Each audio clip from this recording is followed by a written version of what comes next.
28 peserta webinar yang sudah bergabung di webinar ini. Baiklah.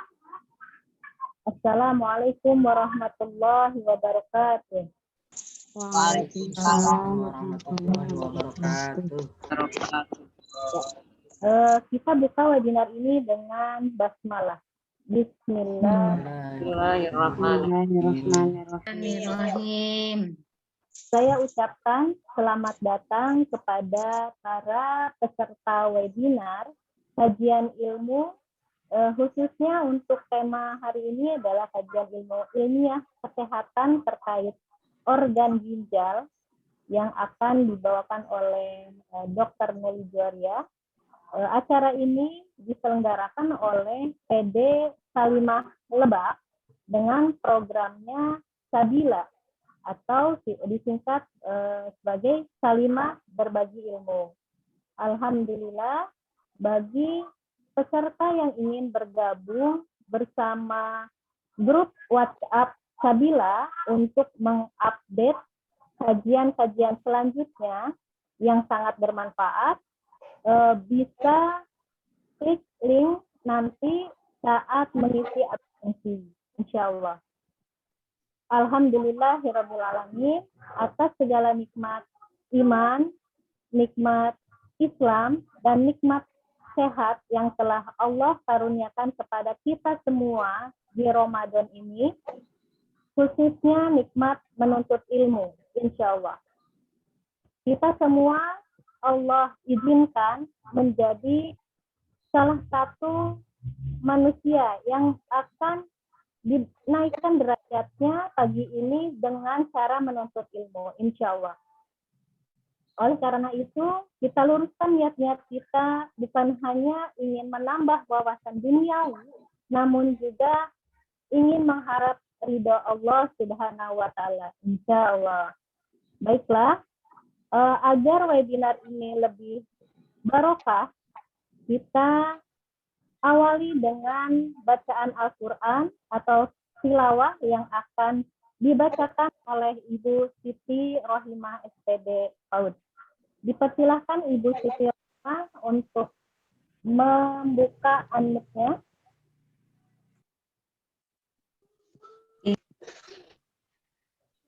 Assalamualaikum warahmatullahi wabarakatuh.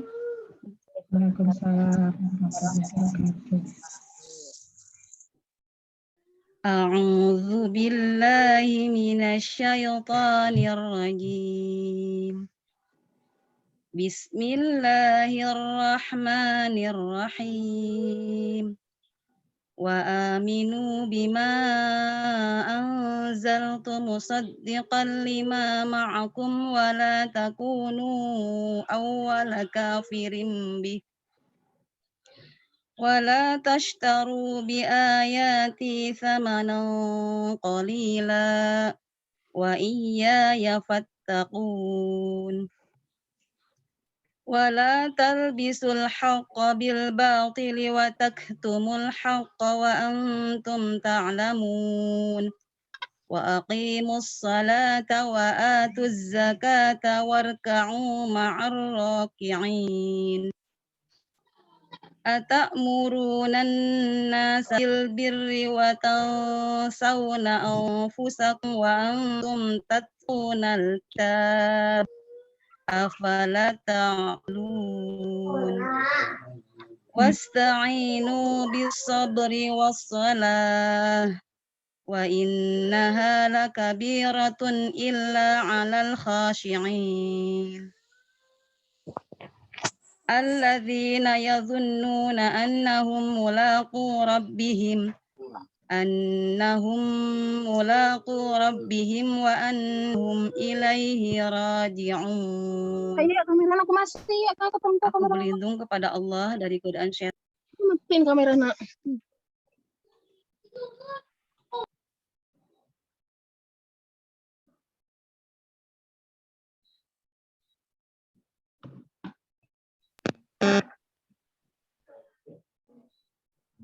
Ya. Oh ya. Bu Siti minta tolong unmute-nya tadi ini suaranya nggak kedengaran Bu Siti. Bu Siti suaranya tidak terdengar, maaf.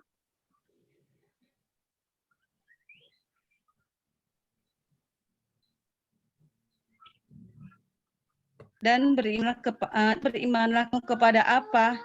Yaitu Al-Quran yang aku turunkan untuk membenarkan apa? Yaitu Taurat yang ada pada kamu. Dan janganlah kamu menjadi orang yang pertama kafir kepadanya. Dan janganlah kamu jual ayat-ayatku dengan harga yang murah. Dan bertakwa kepadaku. Dan janganlah kamu campur adukan kebenaran dengan kebatilan.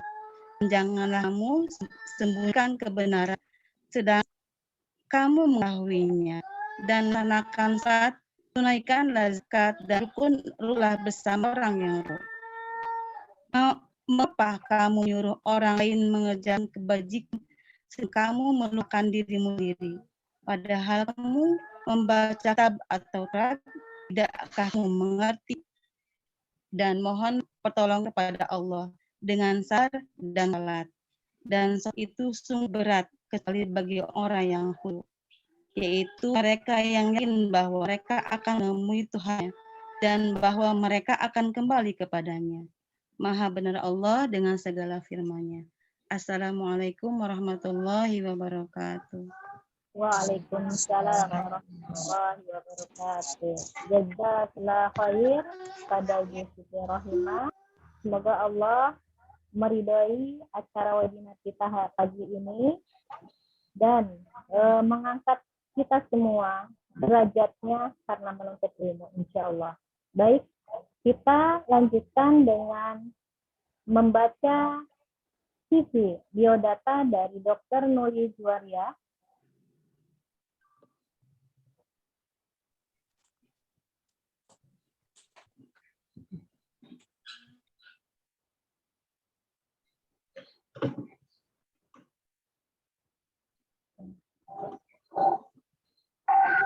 Nama lengkap adalah Dr. Nuli Juwaria Mahnulia, SPPD KGH, tempat tanggal lahir Jakarta 24 September 1973, nama suami Bapak Arifuddin Mohtar SE,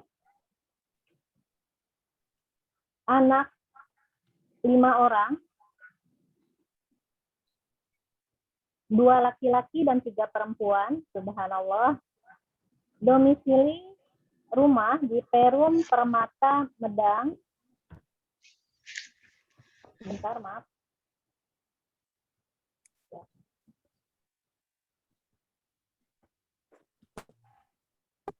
Perum Permata Medang, Blok A1, I nomor 22.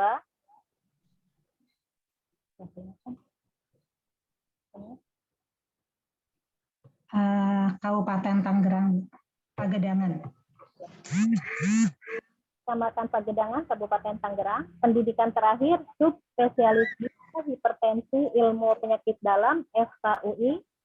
Pekerjaan sebagai nefrologis, aktivitas praktek di Rumah Sakit Aji Darmo Rangkas Bitung, Lebak, Banten. Kemudian di RSU Medika BSD Tangerang Selatan.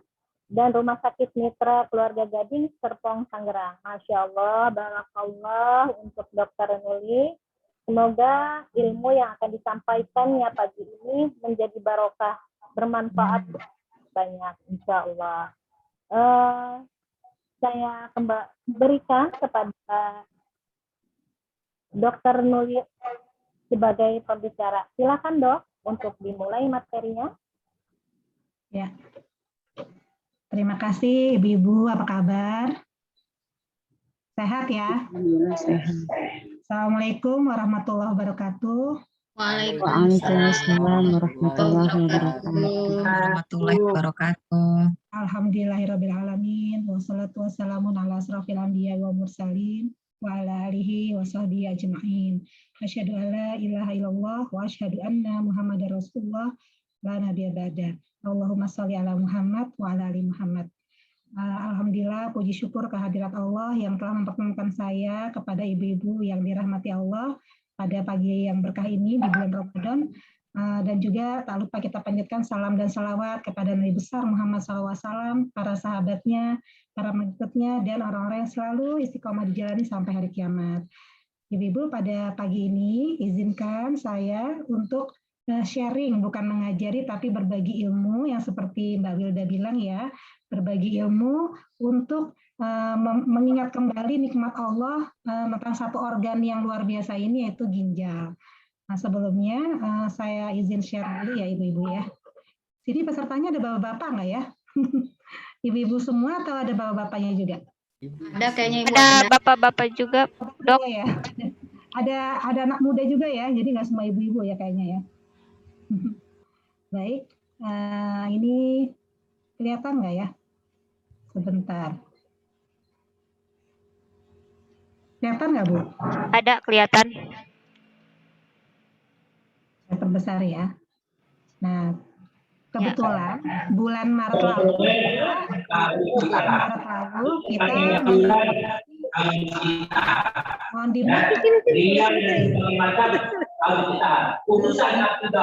suaranya, suara pesertanya.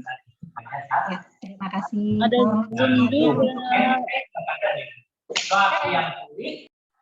bisa ya, di-mute ya? Tim Humas bisa kan ya nge-mute ya? Udah, Dok, udah.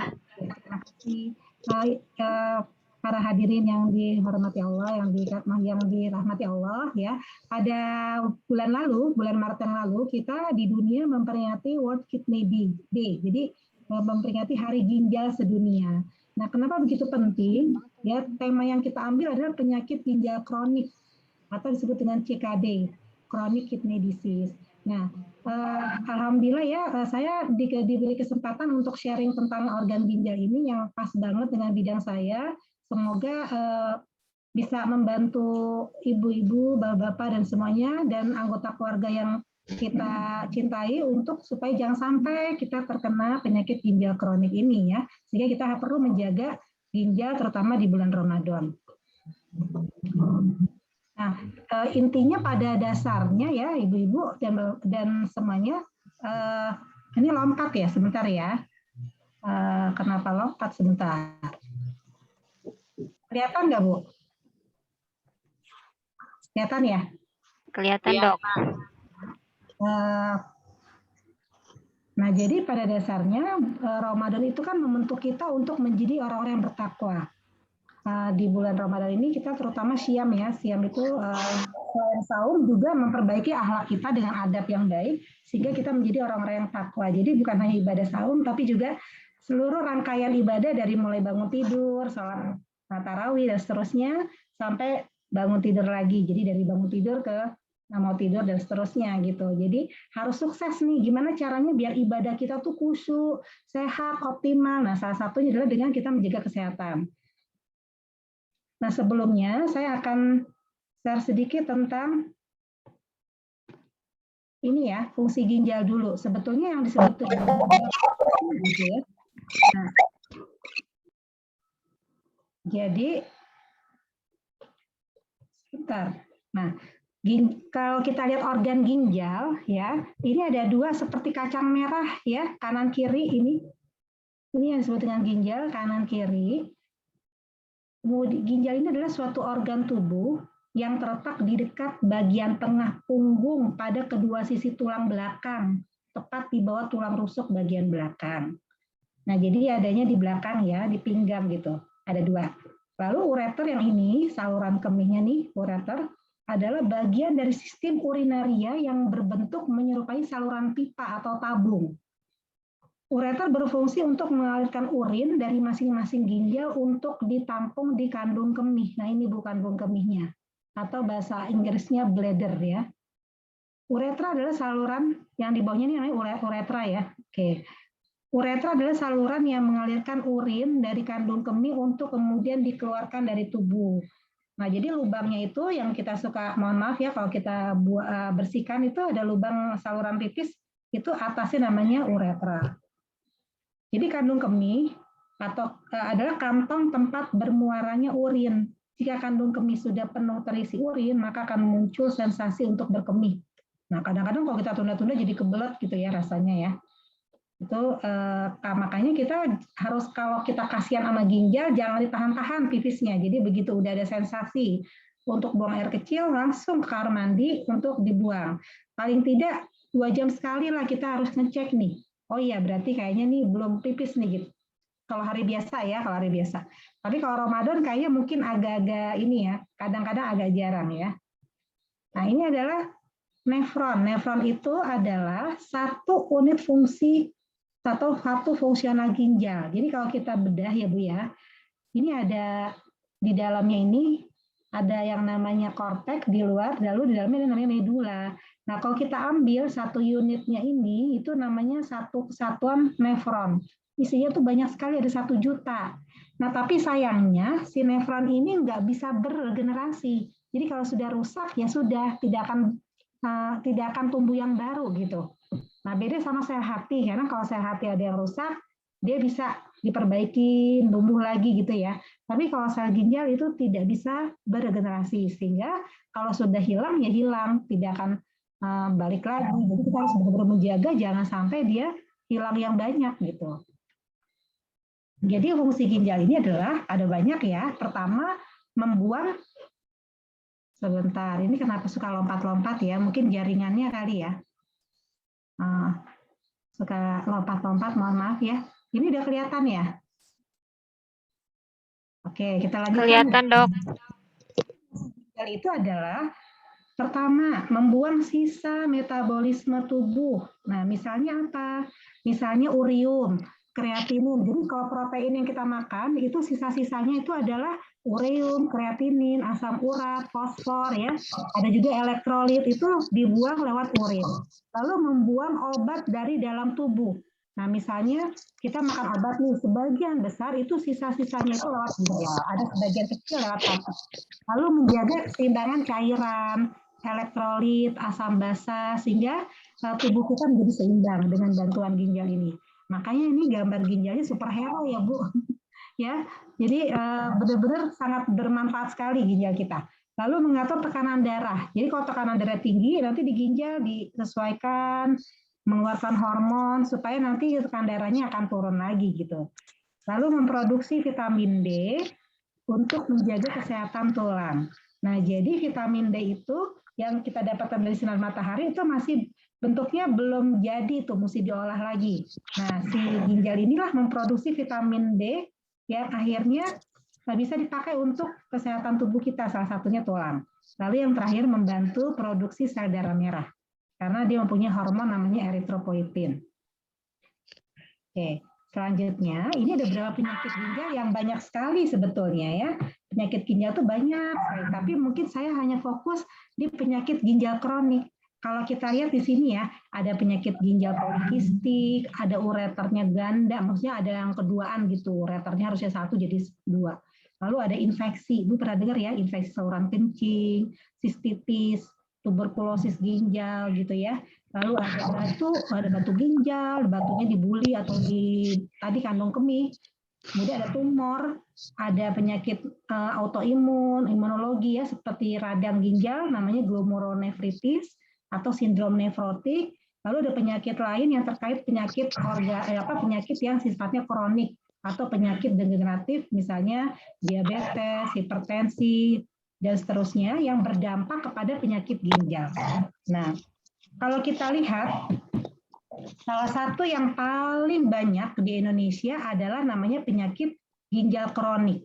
Nah, apa bedanya penyakit ginjal kronik dengan gangguan ginjal? Sebetulnya tema kita kan yang menjaga kesehatan ginjal, tapi boleh ya saya ingin membuat ada satu contoh ilustrasi satu aja penyakit ginjal yang kalau kita nggak jaga ternyata dampaknya luar biasa. Makanya kita harus perlu menjaga ginjal kita.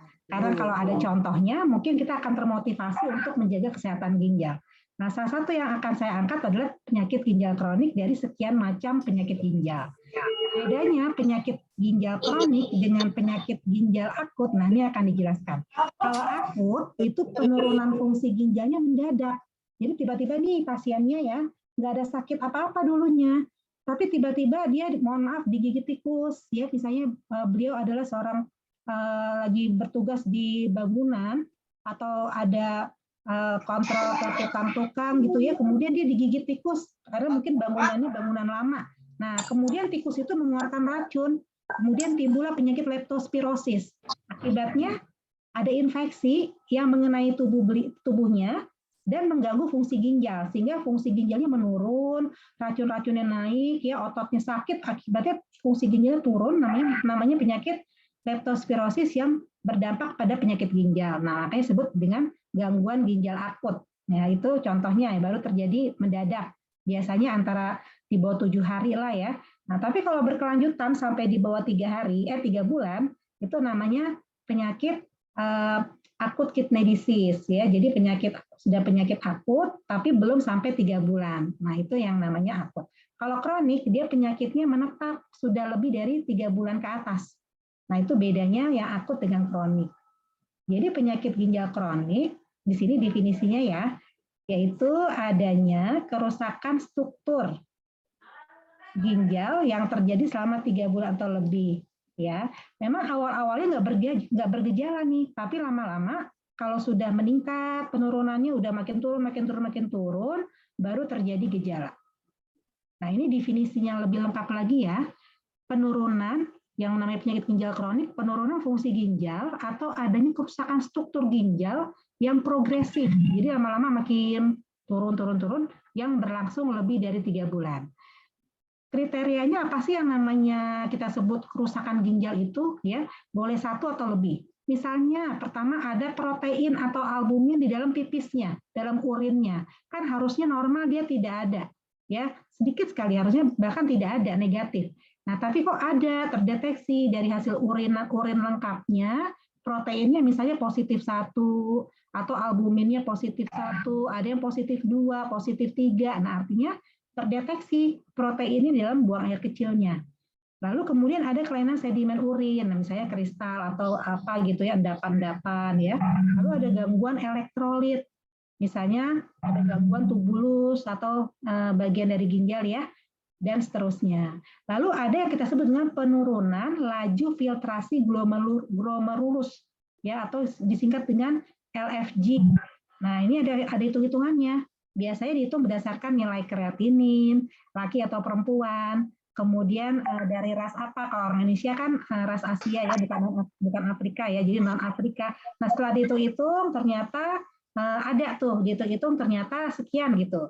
Nah, normalnya kan di atas 60 ya. Nah, ini udah mulai di bawah 60. Ini kita sebut dengan penyakit ginjal kronik ya. Lalu kalau kita lihat di sini derajatnya dari mana sih taunya derajatnya ringan, sedang, berat ya? Yaitu dari laju filtrasi glomerulus tadi, LFG itu. Kalau LFG-nya di atas 90 masih normal, bukan normal sih, masih ya dikit banget lah kerusakannya gitu ya.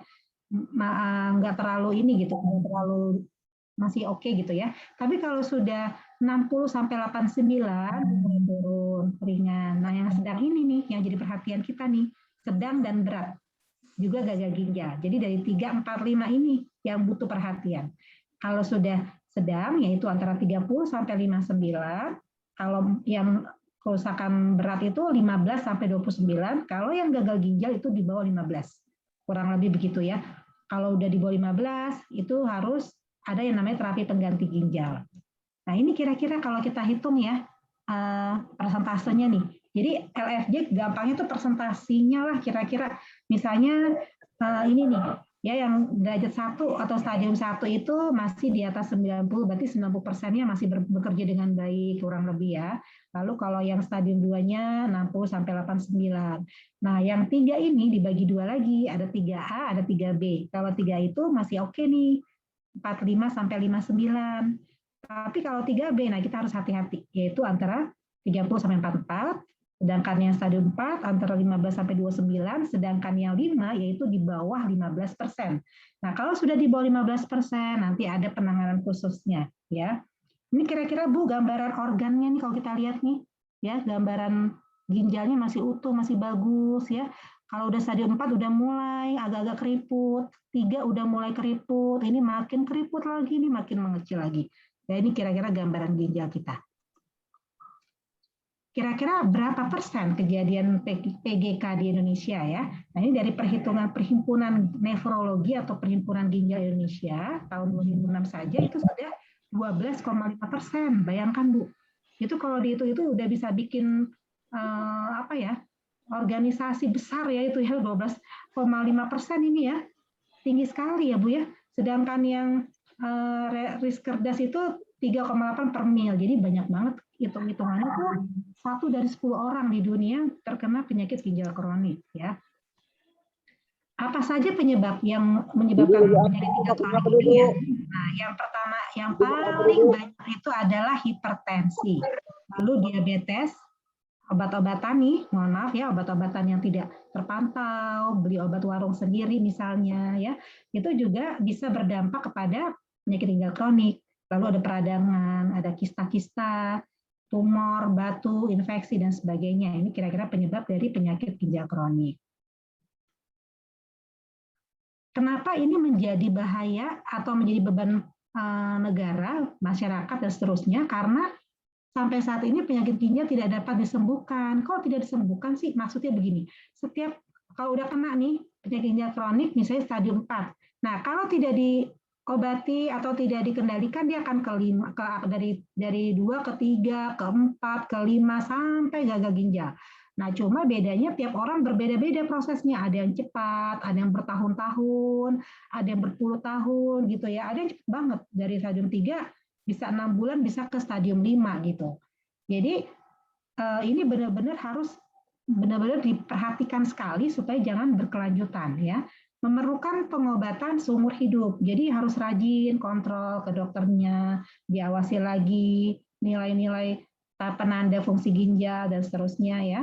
Jangan pernah bosan untuk berobat.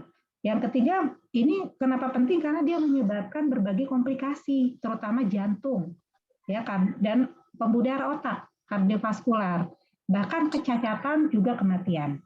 Jadi komplikasinya lumayan berat ya, Ibu, Bapak, dan adik-adik semua. Jadi harus kita waspadai. Lalu berpotensi menyebabkan gagal ginjal, memberikan terapi pengganti ginjal. Nah, apa sih terapi pengganti ginjal? Nanti akan dijelaskan ya. Gejalanya bervariasi sekali dari mulai tanpa gejala sampai berat. Ya, kalau masih stadium 1, stadium 2 itu kadang-kadang dia nggak terasa apa-apa. Nah, pas ada screening, medical check up, baru kelihatan tuh urin lengkapnya ada protein positif 1 kah atau 2 gitu ya. Ada darah di urinnya misalnya. Nah, itu nanti kelihatan dari situ, dari medical check up-nya. Karena nggak ada gejala dulu ya. Nah, lalu setelah stadium 3 ke atas ya baru mulai ada gejala. Misalnya gejalanya apa nih yang paling sering ya? Rata-rata tuh mudah lelah, sulit berkonsentrasi, mual muntah karena ureum kreatinin yang harusnya dibuang itu balik lagi ke darah sehingga tinggi, itu menyebabkan gangguan lambung ya, mual muntah, lalu ada buang air kecilnya sudah mulai berkurang dan ada bengkak, juga gatal karena racun yang harusnya dikeluarkan tubuh ini balik ke tubuh, dampaknya menjadi gak enak, gatal gitu ya. Nah, makanya kalau ada gejala-gejala seperti ini kadang-kadang menyamarkan kalau yang mual muntah sakit mah biasa gitu. Nah, kayaknya cuma ini aja nih gangguan makan. Nah, tapi kalau terus-terusan nggak hilang dengan obat mah atau dengan obat-obat yang biasa dikonsumsi untuk kembung untuk ini, waspada, jangan-jangan ini ada yang lain, bukan cuma sekedar sakit mah saja gitu ya. Apalagi kalau kakinya bengkak, kalau ada kakinya bengkak, kadang-kadang ini nih anak kecil ini ya, nih matanya Bu, kelopak matanya ini bengkak sampai ke sini. Nah itu harus dilihat, jangan-jangan ada gangguan ginjal ya, seperti itu. Lalu kita lihat di sini apa saja faktor risiko penyakit ginjal. Nah dari perhitungan semua faktor risiko ini yang paling ngetop nih. Ada 4 faktor risiko utama. Pertama, yang orang-orang yang bertekanan darah tinggi, lalu penyakit gula atau diabetes, penyakit jantung pembuluh darah, kemudian keluarga yang pernah dinyatakan dokter sakit ginjal. Nah, ada nggak keluarga Mbak Wilda misalnya atau yang lain ya, Bu Teti misalnya, ada nggak keluarga yang, waduh, bapak saya ada sakit ginjal nih, apakah gagal ginjal karena pernah hemodialisis atau orang-orang bilang cuci darah atau penyakit kista, ginjalnya penuh dengan kista-kista gitu ya, atau sakit batu gitu. Kadang-kadang ada beberapa keluarga yang secara genetik tuh ada penyakit yang secara genetik bisa juga diturunkan kalau tidak itu genetik, dan itu harus diketahui sejak dini sama anak-anaknya supaya nanti kita tidak seperti itu mudah-mudahan ya. Nah, jadi tanya nih sama anggota keluarga, mumpung pandemi kita pada ngumpul, nah tanya-tanya deh, Pak, Ma, atau Ibu ini pernah nggak sih sakit ginjal, ngobrol ya sama anak-anaknya. Jangan diumpetin atau jangan malu ngasih tahu anggota keluarga, jangan, justru kita harus saling membantu ya. Siapa saja yang beresiko tadi ya, orang diabetes, hipertensi, apalagi lanjut usia. Lanjut usia kenapa kok beresiko? Karena fungsi ginjalnya kan tiap tahun berkurang tuh. 1% turun, per tahun turun. Nah, pada orang usia lanjut di atas 60 itu pastinya fungsinya akan banyak berkurang karena sudah umur ya degeneratif, pastinya dia akan lebih berkurang dibandingkan orang muda yang sehat ya. Selanjutnya, nah pada usia yang di atas 60 itu juga resiko. Nah juga jangan lupa selain yang penyakit tadi yang ngetop itu ada yang namanya kegemukan, obesitas. Coba dihitung nih Ibu, ayo lingkar perutnya lebih nggak dari 80? Coba lihat perut masing-masing ya. Lebih dari 80 apa enggak? Kalau laki-laki nih suami-suaminya di atas 90, kalau udah ada begitu berarti kegemukan. Nah itu hati-hati karena bisa beresiko menjadi penyakit ginjal kronik. Yang perokok, mohon maaf ya, tolong dilarang, jangan sampai nantinya akan menjadi penyakit ginjal. Lalu minum obat-obat yang tidak terpantau, apalagi obat nyeri. Nah kita kan sering ya, aduh sakit lutut lah, sakit pegel-pegel, pegel linu. Nah kadang-kadang kita beli aja lah, apa mohon maaf misalnya apa ya, isinya tuh piroxicam, meloxicam yang gitu-gitu ya Bu. Nah itu juga hati-hati karena obat tersebut ternyata bisa mengganggu fungsi ginjal.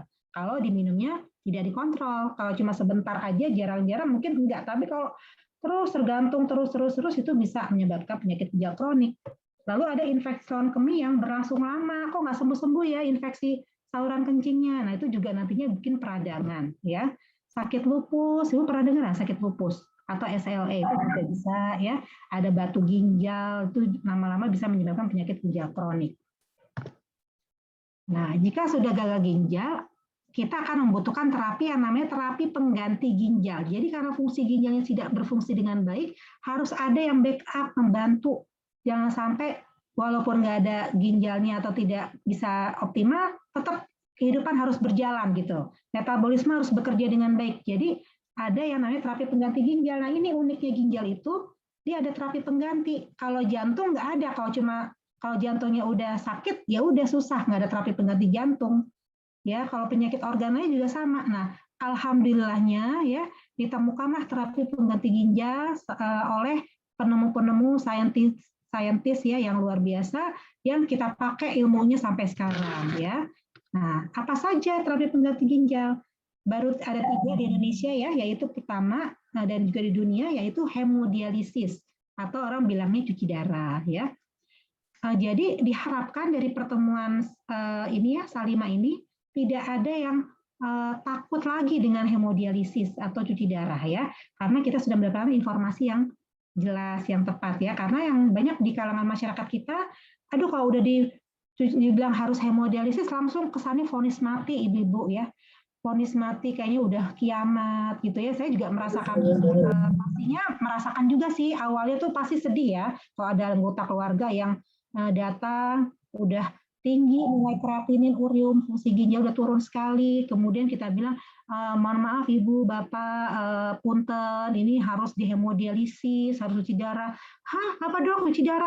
Dia langsung sedih, nangis, keluar air mata. Itu banyak saya melihat pasien-pasien saya begitu ya. Datang tuh dokter penyakit dalamnya kirim ke saya, langsung itu kaget juga, ya udah di bawah 15%, di bawah 7% gitu ya fungsi ginjalnya. Nah, ini namanya hemodialisis. Yang kedua adalah yang namanya peritoneal dialisis atau CAPD.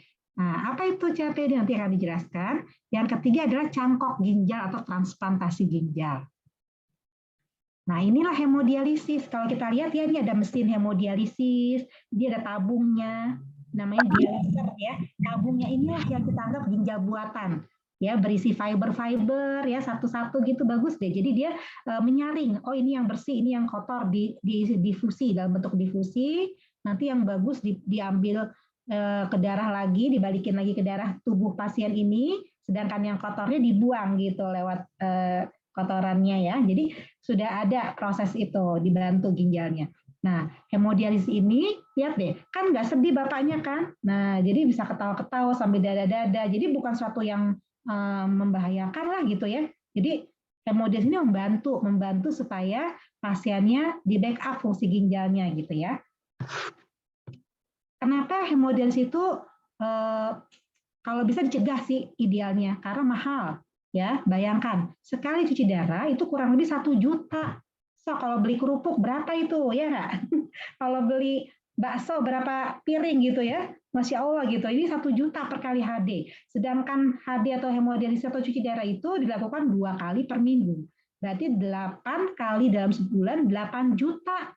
Bayangin ya, 8 juta. Nah, kan 8 kali 8 juta per bulan dikali 5 tahun udah berapa satu orang aja. Belum negara menanggung berapa ratus ribu pasien hemodialisis tersebar di seluruh Indonesia ya. Jadi Masya Allah, kalau bisa sih saya senangnya sih nggak HD gitu. Tapi kalau emang butuh HD apa boleh buat ya. Seperti itu. Nah faktanya di Indonesia itu biaya pengobatan yang mahal tadi itu merupakan peringkat kedua untuk jenis penyakit katastrofik. Jadi Masya Allah ya, nomor 1 katanya sih jantung ya yang paling banyak pengobatannya itu biayanya.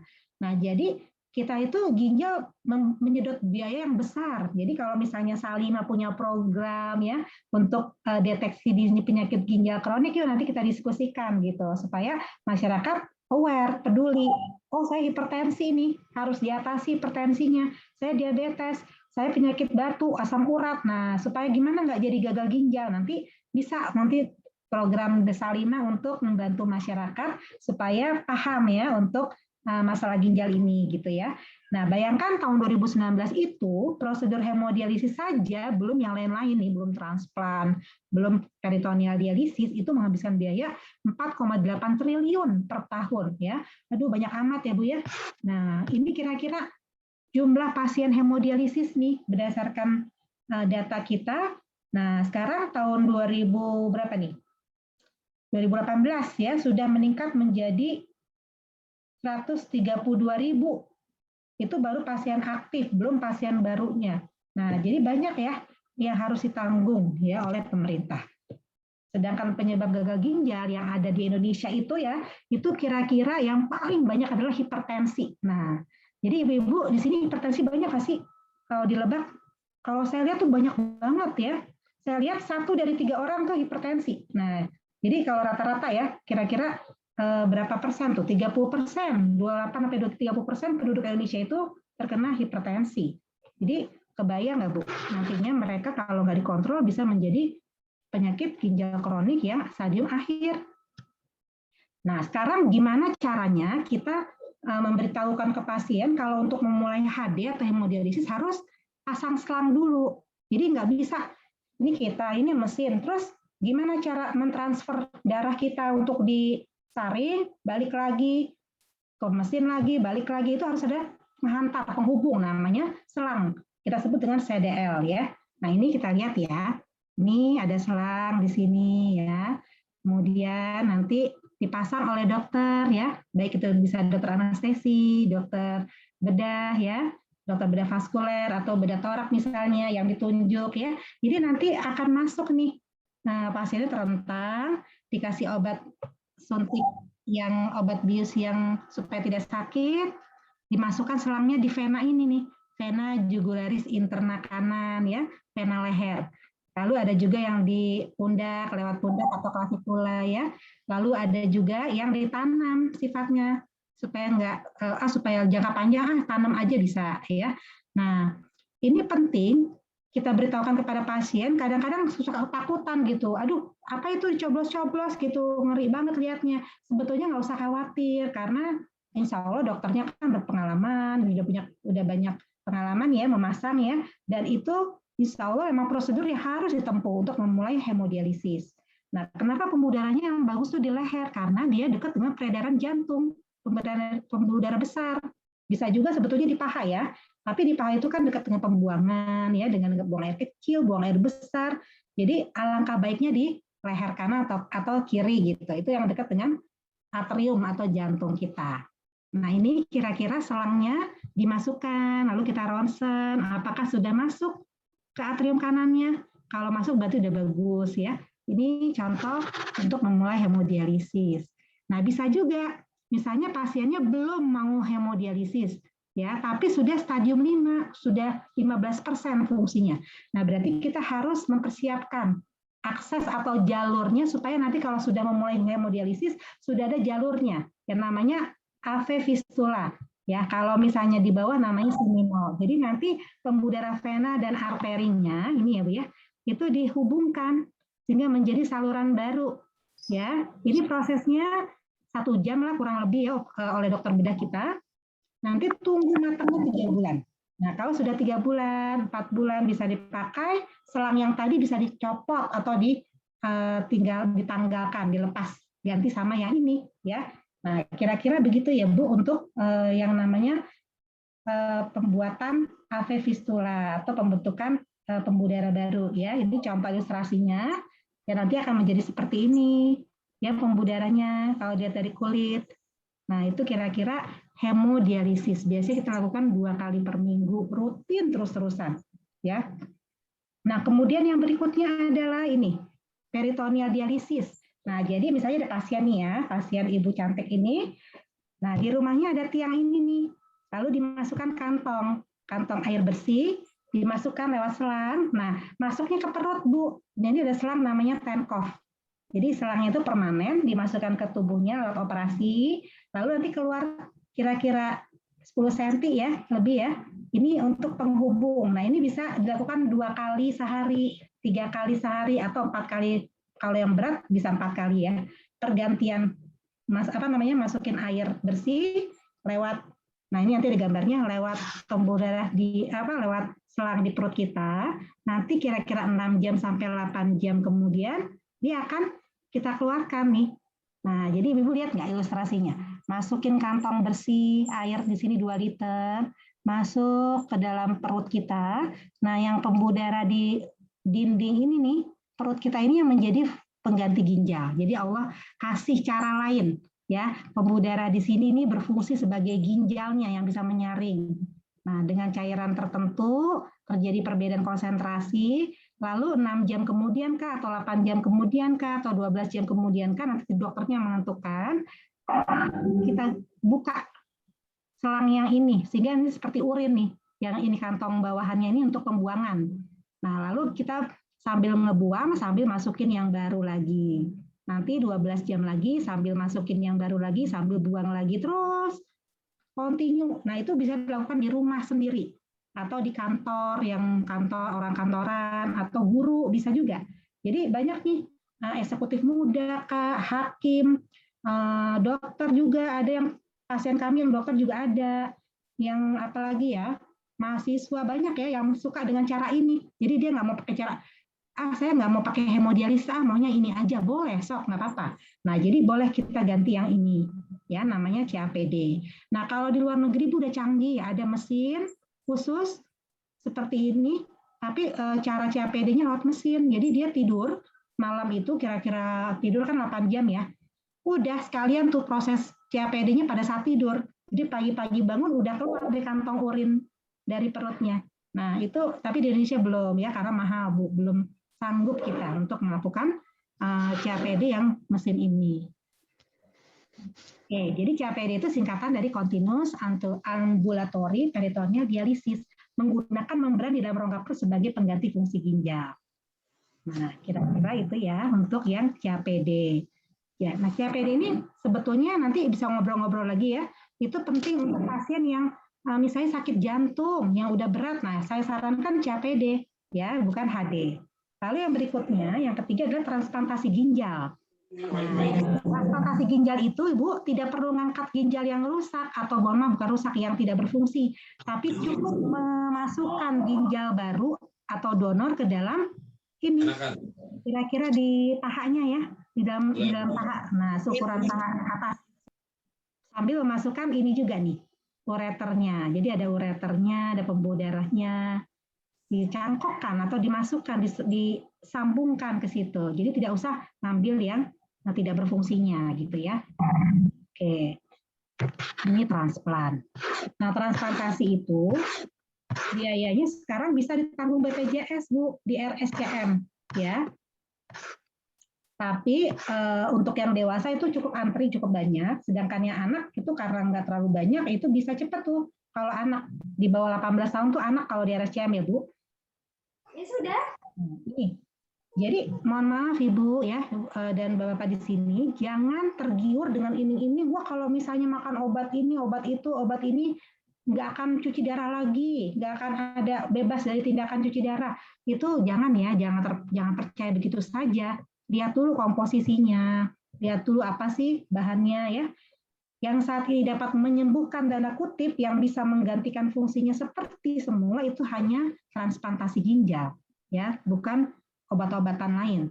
Nah, cangkok ginjal tadi udah jelaskan ya seperti itu dan ini bisa di Indonesia sudah ada yaitu di Rumah Sakit Cipto Mangunkusumo, kemudian di Rumah Sakit Gatot Subroto nantinya akan dibuka ya.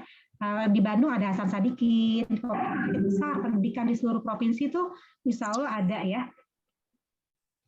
Nah sekarang gimana kalau dia sudah HD, udah hemodialisis ya Bu, terus dia mau dapat donor, alhamdulillah dari keluarganya, dari sepupunya kah, dari adiknya, bahkan seorang anak dari bapaknya atau seorang anak dari ibunya, mau transplant, udah 2 tahun hemodialisis boleh, ya boleh, dia boleh pindah dari sini mau ke transplant bisa. Nah, masalahnya begitu dia masuk transplant atau mendapatkan donor, bukan berarti seumur hidup pakai itu ginjal, enggak. Tapi ada masanya, ada masa hidup ginjal itu. Nah, masa hidup ginjal itu tergantung ya, ada yang 5 tahun, ada yang bahkan 10 tahun. Saya punya pasien tuh Masya Allah, 10 tahun bertahan. Ada juga 15 tahun, 20 tahun masih pakai ginjal donornya gitu. Ya, tapi ciri khas dari pengobatan utamanya adalah ada obat-obatan rutin yang harus diminum setiap harinya. Nah, dosis di awal mungkin agak tinggi, cukup tinggi, tapi nanti lama-lama disesuaikan menjadi rendah dosisnya. Ya, kenapa obat rutin? Karena untuk mencegah proses rejeksi atau penolakan organ dari tubuh kita. Karena bagaimanapun juga donor ini kan asing, bukan tubuh kita sendiri. Jadi kita harus mendapatkan obat yang supaya tidak menolak organ luar itu, ya seperti itu. Lalu kalau misalnya sudah CAPD, ternyata tidak bisa lagi nih, udah nggak efektif lagi, boleh pindah ke hemodialisis, ya. Artinya dianjurkan dari CAPD pindah ke hemodialisis karena sudah tidak bekerja dengan baik misalnya dinding perutnya ya bisa pindah ke sini. Atau dari HD, saya mau pindah ke CAPD karena ini itu boleh ya. Dari sini boleh ke sini, jadi boleh ke sini. Dari CAPD boleh ke transplant kalau dapat donor gitu. Nah, jadi sekarang boleh timbal balik mana aja, yang penting sesuaikan dengan kondisi pasiennya ya. Nah, kadang-kadang kalau pasiennya misalnya butuh lagi ada masalah dengan CAPD-nya, kombinasi dengan hemodialisis gitu bersamaan ya. Misalnya HD dulu minggu ini 2 kali seminggu, lalu nanti CAPD-nya malamnya dibantu gitu ya. Jadi kadang-kadang kombinasi, jadi jangan bingung. Nanti akan dijelaskan ya.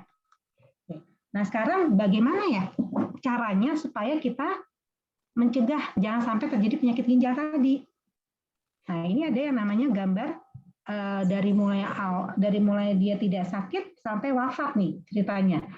Nah, misalnya nih ada pasien kita ya awalnya nggak ada masalah, ada faktor resiko baik itu hipertensi, diabetes, lalu kemudian mulai nih sakit, kelihatan ada protein di urinnya, lalu kreatinin darahnya naik, ya fungsi ginjalnya turun. Nah ini akan terus bergeser menjadi gagal ginjal. Nah ini.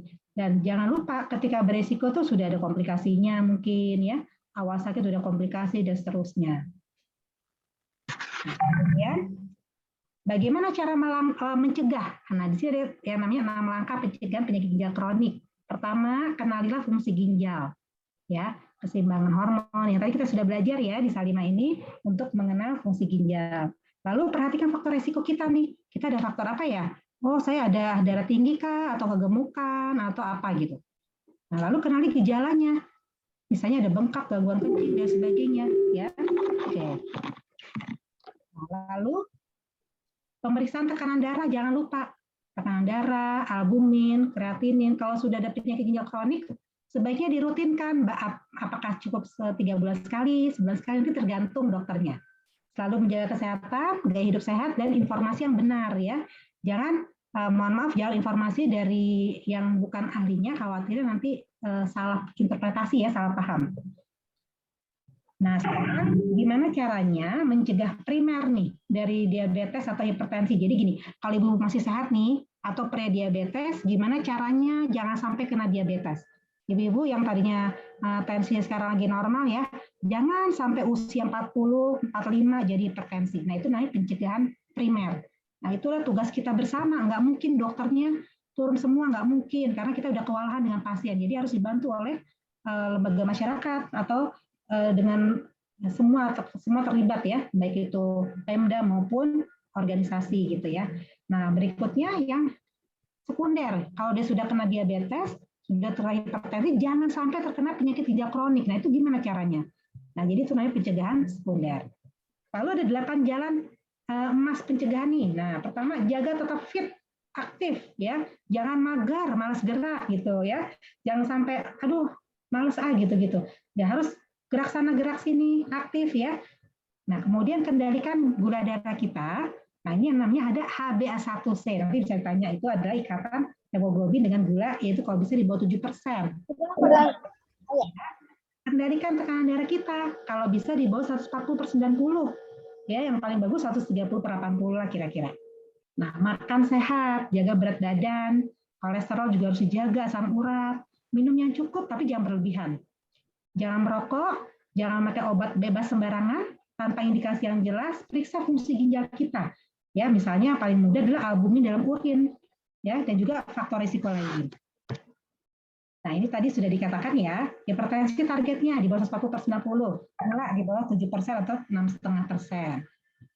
Nah, lalu gini nih, ada yang bilang begini, kalau ada obat darah tinggi sama makan obat diabetes, nggak mau makan lagi obat darah tinggi sama obat diabetes, pokoknya saya nggak mau makan, karena itu bisa menyebabkan gangguan ginjal, kan ada Bu ya, begitu ya?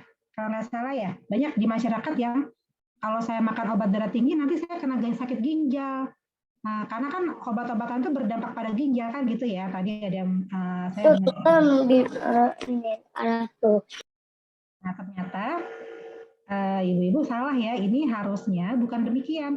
Yang benar adalah justru kalau kita makan obat yang sudah kita pilih, itu membantu menghambat progresivitas penyakit ginjal kronik. Jadi nggak usah khawatir makan obat anti gula, anti hipertensi, itu justru baik ya. Karena kalau loss tanpa obat itu nanti bisa stroke, ya bisa gula 400 gitu. Jadi diharapkan dengan kita makan obat itu fungsi ginjalnya akan kita jaga, jangan sampai terus berlanjut menjadi penyakit ginjal kronik. Nah, ini ada contoh surat kabar nih, ya, yang bilang begini nih. Nah, ini yang jelasnya ya. Katanya gini, radang ginjal kronis, diabetes, hipertensi, kencing batu, serta konsumsi obat penurunan tekanan darah dan obat penurunan gula beresiko merusak fungsi ginjal. Nah, ini salah ya, bukan begitu ya. Nah, Perhimpunan Ginjal ini protes, nggak begitu ya. Justru fungsi ginjalnya membaik, membantu perbaikan kalau kita minum obat anti hipertensi. Nah, jadi deteksi dininya tadi sudah saya katakan, tensi, gula, albumin, dan kreatinin, laju filtrasi glomerusnya harus dipantau ya saat periksa ke dokter. Siapa saja harus dicek nih. Nah, ibu di sini ada nggak yang diabetes, yang hipertensi, sakit jantung, pernah stroke, obesitas, lalu ada keluarga memiliki penyakit ginjal, sering konsumsi obat sembarangan. Nah, ini kita harus waspada ya. Oke, kita lanjutkan. Nah, ini selanjutnya kita gaya hidup sehat. Nah, ini selaras dengan materi kita hari ini. Bagaimana menjaga ginjal kita supaya sehat. Yaitu jawabannya adalah mau nggak mau, suka nggak suka, gaya hidup sehat. Itu kuncinya. Serta konsumsi obat-obatan secara teratur. Hidup sehat kayak gimana sih ya? Hidup sehat itu, nah, pertama istirahat dan tidur yang cukup. Jadi jangan begadang, untuk anak muda nih yang suka begadang ya. Kemudian ibu-ibu jangan terlalu capek Bu, masaknya yang simpel-simpel aja. Ya, jadi cucian piringnya nggak banyak gitu ya, sehingga ibu-ibu bisa punya waktu untuk tilawah Quran, untuk baca buku Islam misalnya. Jadi nggak usah terlalu capek ya.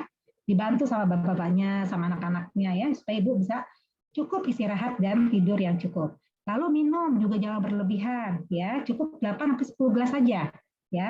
Orang tua beda, orang tua itu yang sudah di atas 60 mungkin cukup 8 gelas, nggak perlu kita 10 gitu ya, karena kemampuan orang tua berbeda penyerapannya dengan orang muda.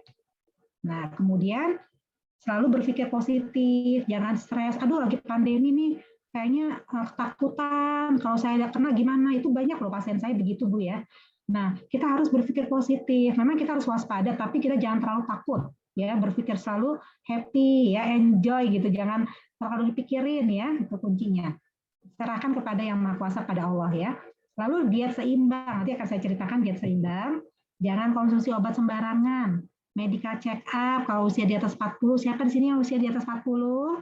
Nah, jangan lupa ketemu kita ya di Rumah Sakit Aji Darmo, medical check up. Baik itu di kantor boleh atau lewat mana ya. Tidak merokok, alkohol, narkoba jangan. Olahraga teratur. Nah, nanti kita akan bahas ya. Kira-kira nih kalau kita berbicara tentang gizi ya, kalau hitung-hitungan kurang lebih ya, sebetulnya ada lagi perhitungannya lewat berat badan. Nah, kalau perempuan dewasa kira-kira 2.000 lah gitu ya. Kalau yang laki-laki 2.500 kurang lebih kebutuhan kalorinya. Ya, sedangkan minum, nah kalau di bulan Ramadan supaya nanti kita nggak terlalu kurang ya, antara 8 sampai 10. Gimana cara ngitung, cara menyebarnya, yaitu 2 gelas saat sahur, 2 gelas saat berbuka, 4 gelas malam hari, misalnya menjelang tarawih, saat tarawih, setelah tarawih itu kira-kira 4 gelas, jadi totalnya 8 gelas. Bisa juga nih ibu-ibu menambah asupan air dari makanan yang mengandung air, misalnya semangka, sup buah atau sup yang sayur ya, salad dan terutama tomat dan mentimun, itu banyak kandungan airnya. Hindari minuman yang berkafein, misalnya apa, kopi, pada saat sahur ya. Soda itu enak sih ya, tapi hati-hati karena itu bisa menyebabkan kita buang air kecil jadi sering setelah sahur ya. Nah, yang namanya gizi seimbang ini ibu pasti ibu udah pinter deh tentang gizi seimbang. Dulu kita mengenalnya 4 sehat 5 sempurna, tapi sekarang sudah kita tidak pakai lagi. Yang kita pakai adalah makanan gizi seimbang, yaitu mengandung protein, karbohidrat, lemak, sayur, buah. Nah, yang paling ditekankan di sini adalah sayur dan buah-buahan.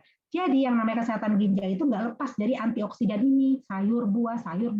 Aduh, sampai bosan ya dengarnya sayur buah mulu ya. Nah, itu emang kuncinya itu ya, harus banyak sayur dan buah. Nah, inilah isi piringku ya, dari istilah gizi kita. Isi piringku ini adalah yang sangat bagus banget ibu-ibu ya. Kalau kita lihat nih, karbohidratnya cukup tuh seperberapa nih ya? Sepertiga ya Bu. Ya Mbak Wilda ya, sepertiga nih karbohidrat. Nah, karbohidratnya nggak harus nasi, bisa juga yang lain ya. Lalu sayurnya juga nih sepertiga. Lalu sepertiga yang lain dibagi-bagi. Ada lemak, ada protein ya. Nah, kalau ada yang mau tambah susu yang rendah lemak boleh ya. Terutama untuk ibu hamil dan anak-anak. Nah, kenyataannya nih ya, di Lebak gini nggak? Kalau di Tangerang gini nih, banyak kalau lagi saum Ramadan serbu ya, tapi dulu nih belum pandemi ya. Itu kayak kuliner, bulan kuliner, semua dimakan ya. Baik itu buka puasa tuh udah kalap, ada gorengan, serabi, apalagi kurma. Waduh, banyak banget ya. Apalagi kalau dulu tuh kita terkenal dengan iftar jama'i, iftar bersama ya, segala dihidangkan. Nah, itu juga kadang-kadang alumni SD hari Senin, alumni SMP hari Selasa. Wah, terus sampai 7 hari itu kita kerjaannya iftar bersama mulu ya dulu sebelum pandemi ya. Jadi kebayang nggak? Akhirnya berat badan kita naik saat Ramadan, bukannya tetap atau turun, malah obes ya. Nah, jangan sampai kita salah jadi salah arah ya, yang harusnya kita sehat di bulan Ramadan, jadi kegemukan, jadi males, jadi kembung lagi badannya ya, perutnya dan sebagainya. Nah, ini adalah sumber gizi yang bisa Ibu lihat, nanti saya share ya PowerPoint-nya untuk dipelajari. Ada sumber karbohidrat, itu bisa nasi merah, nggak usah nasi putih aja. Ada jagung putih kuning, ada roti, terutama roti gandum, dan seterusnya ya. Jadi anak-anak kita coba deh Bu, dari kecil anak-anak divariasiin karbohidratnya, jangan nasi putih aja. Coba sekali-sekali boleh mie yang di pasar tuh, ya mie kuning atau bihun. Coba deh divariasiin. Nah, kapan-kapan saya usul Salimah ngundang ahli gizi, dietitian, dokter gizi untuk bagaimana menyajikan makanan yang menarik, bergizi, simple dan enak. Nah, itu susah banget tuh ya. Tapi kepake banget tuh ilmunya ya, supaya gizinya nggak hilang, simple tapi sehat gitu ya. Kapan-kapan mungkin ya nanti ya. Oke. Lalu sumber ini nih, protein dan hewani, ada ikan segar, ada daging sapi, daging ayam dan seterusnya. Jangan lupa telur juga bagus. Jadi jangan musuhi telur ya. Jangan makan telur nanti bisulan. Nah, itu mitos ya, jangan ya, padahal telur itu bagus sekali untuk anak-anak, untuk remaja ya. Kandungan proteinnya bagus untuk tubuh kita. Lalu sumber protein dari lemak nabati. Nah, ini banyak, ada tahu, tempe, kacang merah dan seterusnya. Nanti bisa dibaca ya, Bu. Sedangkan vitamin. Nah, kalau bisa kan banyak yang nanya nih, "Dok, saya beli vitaminnya apa mereknya?" Jangan, mendingan vitamin itu dari alami aja. Ya, kalau emang terpaksa banget nggak bisa makan karena sesuatu hal, ya udah makan yang gampang, tapi itu cuma sementara aja. Misalnya lagi COVID, lagi sakit akut, lagi flu berat, boleh deh booster dengan suplementasi ya. Tapi kalau bisa sehari-harinya, kalau kita lagi sehat, carilah buah-buahan dan sayur-sayuran yang memenuhi vitamin-vitamin ini ya. Kita lihat di sini ada vitamin A, hati, kuning telur dan seterusnya, vitamin C dan seterusnya ya. Jangan lupa zinc, vitamin B6 dan seterusnya ya. Bisa dibaca Ibu ya. Takutnya nanti kelamaan ya. Lalu ini nih, lemak. Nah, lemak yang bagus itu ya, lemak tidak jenuh. Di sini kenapa tidak jenuh? Karena mengandung omega 3, omega 6, 9 dan seterusnya. Ini sumber-sumbernya dari alpukat, ada chiaseed. Chiaseed banyak ya di media sosial tuh, banyak yang jual ya, Bu. Itu bisa dibeli ya misalnya. Nah, itu contoh dari lemak yang sebaiknya dimakan. Hindarilah lemak yang banyak mengandung tinggi yaitu jenuh. Misalnya apa sih? Jeroan, gorengan, itu enak banget ya, tapi itulah resikonya, konsekuensinya. Kalau kita terlalu banyak makan gorengan, nanti lemaknya bisa mengganggu pembuluh darah kita menjadi menyempit karena menempel kolesterol ya. Nah, itu hati-hati. Walaupun saya masih muda, saya masih remaja, jangan dibiasakan dari sekarang, dibatasi goreng-gorengan ya. Jangan terlalu sering. Nah, kemudian ini nih, tips saat makan saat berpuasa, misalnya carilah atau makanlah porsi karbohidrat yang kompleks, jadi gampang, jangan yang cepat terurai, jadi lambat terurainya. Ya, misalnya nasi merah, roti atau nasi putih ya. Jangan ya instan misalnya. Ya, karena cepat ini terurai, nanti jam 12 sudah lapar, glukosanya udah turun lagi. Ya, jadi yang kompleks. Lalu banyak sayur-sayuran. Nah, ibu-ibu di sini pasti udah pinter-pinter nih. Gimana menyajikan sayuran? Ayo, saya tanya, dipotong dulu apa dicuci dulu, Bu, sayur-sayurannya? Apa, Mbak? Dicuci dulu. Dicuci dulu. Pastinya di sini hebat-hebat ibu-ibunya ya. Cuci dulu, baru dipotong-potong. Karena kalau dipotong takutnya ada gizinya yang hilang ya. Nah, lalu buah-buahan juga kalau bisa dipotong-potong lebih bagus. Tapi kalau aduh nggak praktis, buru-buru, di jus juga boleh, di blender juga boleh, nggak apa-apa ya. Tapi hindarilah susu dan gula. Kalau yang usianya udah di atas 40 kayak saya nih, udah jelita, udah mau menjelang 50. Jadi kurangi lagi gula-gulaan ya. Kalau bisa kita tanpa gula ya, atau madu sedikit gitu, atau mungkin jangan pakai susu lah, itu untuk anak-anak misalnya ya. Kemudian makan kayak protein, banyak makan serat ya. Jadi di sahur itu harus diprogram nih Bu. Seminggu udah menu nih. Seminggu pertama misalnya, minggu sampai minggu terakhir, Senin sampai Minggu. Nah, kita bukanya apa? Ibu-ibu harus sudah pinter nih ngobrol sama anak-anak remaja putrinya, sama anak-anak cowok juga kita ajak aja ngobrol diskusi. Ayo Kak, Abang mau makan apa nih? Senin, Selasa, Rabu, buka sahur, buka snacknya. Nah, itu di program. Nah, biasanya anak-anak kita ini aja mie, gosen, ini itu yang fast-foodan ya biasanya ya. Nah, ibu-ibu harus tegas, nggak bisa gitu ya. Nggak bisa, jangan fast-food mulu. Nah, cari yang alami dong. Pepes ikan sekali-sekali atau enggak pepes tahu, apalagi yang dikukus. Terus sekali-sekali divariasiin, jangan goreng mulu ya fast food terus. Jadi ibu-ibu harus tegas, Bu. Marah, tapi marahnya jangan serem-serem ya. Tapi maksudnya tegas. Jangan ngikutin yang maunya anak-anak terus, tapi ganti yang sehat dong gitu ya. Nah, kira-kira seperti itu. Kalau makan berbuka, nah Rasulullah kan sukanya yang kurma basah maupun kurma kering ya. Jadi boleh kita minum air putih, ada kurma 3 atau 2, lalu kita makan yang lain, buah-buahan misalnya atau yang lain, boleh salat maghrib dulu, lalu lanjutkan dengan makan malam ya. Jadi dipikirkan sayurnya juga harus ada di bukaan gitu ya. Proteinnya juga tinggi kalau bisa supaya tenaganya juga kuat. Kita butuh protein ya. Jangan lupa ini nih, batasi gula sederhana. Walaupun ada yang bilang, ayo buka dengan yang manis-manis, bukan berarti seharian itu manis mulu. Cukup dengan saat berbuka aja. Lalu nanti selanjutnya jangan banyak gulanya, jangan terlalu banyak tinggi garam, jangan terlalu banyak yang lemak-lemak ya. Selain itu, ibu-ibu harus juga untuk menjaga ginjal itu adalah berjemur. Kenapa? Karena matahari itu bagus sekali vitamin D-nya. Ya, kira-kira yang baik itu ya kira-kira jam 9 sampai jam 10, boleh 20 sampai 25 menit. Atau jam 8 sampai jam 10 ya kira-kira ya. Itu nggak harus wajahnya sih kalau bisa pakai tabir surya, Bu. Jadi biar nggak gosong muka kita ya. Tetap bagus, tapi yang boleh dipaparkan itu anggota badan lain, punggung kah, tangan gitu ya. Boleh. Nah, sambil berjemur, sambil gerak-gerak. Jadi jangan diam aja ya. Sambil kita beraktivitas supaya kita sehat ya. Nah, ini adalah contoh-contoh makanan tinggi natrium, tinggi garam. Walaupun garam, mohon maaf ya, garam Himalaya kah, garam beriodium kah, garam meja, apa itu kah ya. Yang penting semua garam itu sama, tinggi natrium. Jadi harus dibatasi terutama untuk pasien hipertensi dan penyakit ginjal kronik. Nah, jadi apa aja sumbernya? Dulu udah baca ya, ada yang asin-asin, kecap, wah yang enak-enak deh, kerupuk, makanan kaleng, vetchin, dan seterusnya. Nah, ini kesimpulannya ya, bahwa kita harus banyak makan sayur buah, konsumsi yang ini 8-10 gelas, dan usahakan hindari Bu yang teh. Walaupun akan teh manis kan boleh. Teh manis kalau saya sarankan jangan diminum bersama dengan makan besar. Karena dia bisa mengganggu penyerapan buah-buahan dan sayur-sayuran, menghambat zat besi, menghambat kalsium. Nah, jadi kan suka tuh ya, anak-anak bukanya teh manis aja. Kalau saya sarankan, apalagi wanita yang suka haid, jangan, karena kekurangan zat besi karena penyerapannya terganggu oleh teh. Nah, jadi saran saya kalau buka itu ya udah air putih atau jus gitu ya, itu lebih bagus ketimbang teh. Ya, kalau ibu-ibu yang usia kita nih yang udah menengah ke atas suka teh, carilah teh hijau. Nah, minumnya kapan ya? Kira-kira menjelang habis tarawih gitu ya, atau pada saat nyantai-nyantai lah ya. Jadi jangan deket-deket dengan makan yang mengandung tadi zat besi supaya tidak diganggu penyerapannya. Nah, sekali lagi ini ya, kira kurang lebih Bu, ini yang harus kita perhatikan.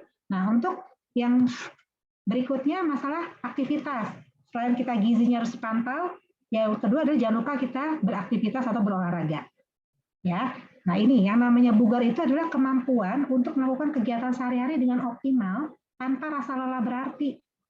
Jadi masih cukup energi untuk menikmati waktu luang dan memenuhi keadaan darurat yang tak terduga. Sedangkan sehat, fisik, mental, spiritual, sosial itu bagus sehingga produktif. Nah, jadi intinya Bu, kalau dia sehat belum tentu bugar, tapi kalau bugar udah otomatis sehat ya. Jadi kalau sudah sehat pastinya dia kalau dia lebih bisa bugar lagi lebih bagus, kalau bugar bisa produktif. Nah, yang namanya aktivitas fisik itu adalah ini Bu. Jadi latihan fisik dan olahraga ini termasuk aktivitas fisik. Nah, kenyataannya nih nggak tahu dari Lebak banyak nggak nih yang kegemukan, kurang aktivitas fisik, tingkat kebugaran turun. Ya, jadi ayo kita lawan, jangan sampai Lebak jadi malas bergerak gitu ya. Caranya gimana sih? Ini yang harus kita pahami ya. Kalau aktivitas fisik itu dia menggerakkan otot rangka. Tapi kalau latihan fisik udah mulai teratur, terancana, struktur, gerakannya diulang-ulang ya. Kalau olahraga tuh biasanya permainan, ada aturannya ya seperti itu. Nah, sebelum kita mulai olahraga apa, aktivitas fisik, latihan fisik apa, jangan lupa tanya dulu pasien kitanya nanya, pernah nggak ibu bapak ada masalah jantung, darah tinggi, nyeri dada, ada nggak kakinya sakit, lututnya? Nah kalau nggak ada, nah hati-hati, jangan-jangan harus konsultasi dulu sama dokternya. Kalau ada satu jawabannya ya konsultasi dulu. Jadi jangan pilih olahraga yang berat ya. Nah jadi yang namanya aktivitas fisik yang bisa menyebabkan imunitasnya bagus adalah intensitas sedang, ya kurang lebih 30 menit per hari, kira-kira 3 kali per minggu. Nah, itu namanya intensitas sedang. Nah, kalau latihan fisik yang bagus itu mengandung 4, Bu. Pertama, baik, benar, terukur, teratur. Baik itu apa sih? Sesuai dengan fisik kita. Yang usianya tua harus sesuai. Dan mampu laksana. Kedua, benar. Ada tahapannya, ada pendinginan, maksudnya pembukaan dulu nih ya. Pembukaan ya. misalnya apa, peregangan, pemanasan ya, pemanasan 10-15 menit. Lalu ada latihan inti, lalu pendinginan, itu harus ada tahapannya. Jadi jangan langsung berenang langsung aja nyebur, jangan, tapi pemanasan dulu. Lalu terukur. Nah, hitunglah denyut nadi maksimalnya dulu, lalu kali 60% atau 7%. Itulah nadi yang dianjurkan pada saat latihan fisik. Coba Ibu hitung nadinya nih. Ya, hitung di sini. Nadinya. Berapa kali dalam 1 menit? Cara yang gampang, ukur aja 15 detik. Cari jamnya yang ada detiknya, cari misalnya jam 12 sampai jam 15. 15 detik itu berapa nadinya hitungannya? 1, 2, 3 misalnya, 20 kali per menit, berarti kali 4. Berarti 80 nih. Nah, memang normal 80 sampai 100 ya. 80 sampai 100. Nah, kalau misalnya 20, 3 kali 4 aja. 15 kali 4. Berapa lagi misalnya. Nah, kalau misalnya Ibu udah tahu nih nadi saya berapa, oke, berarti sekarang kalau misalnya Ibu mau olahraga, hitung dulu. Misalnya Mbak Wilda umurnya berapa Mbak? Kalau misalnya denyut nadi maksimalnya kan rumusnya 220 dikurangi usia. Nah, jadi berapa tuh? 220 dikurangi usia Mbak Wilda berapa kira-kira? 38 dok. Berarti hitung Mbak, 220 masih muda ya, 220 dikurangi 38 berapa? Hitung berapa ya? 2, 11, 3, 183 ya berarti ya.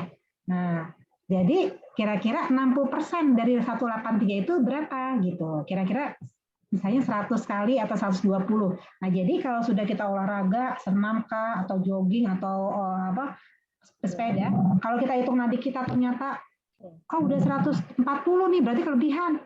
Jangan sampai kelebihan, intensitasnya diturunin gitu. Jangan memaksakan lagi ya. Nah, jadi maksimal kalau dia 112, 120 gitu ya, kira-kira 120, 130.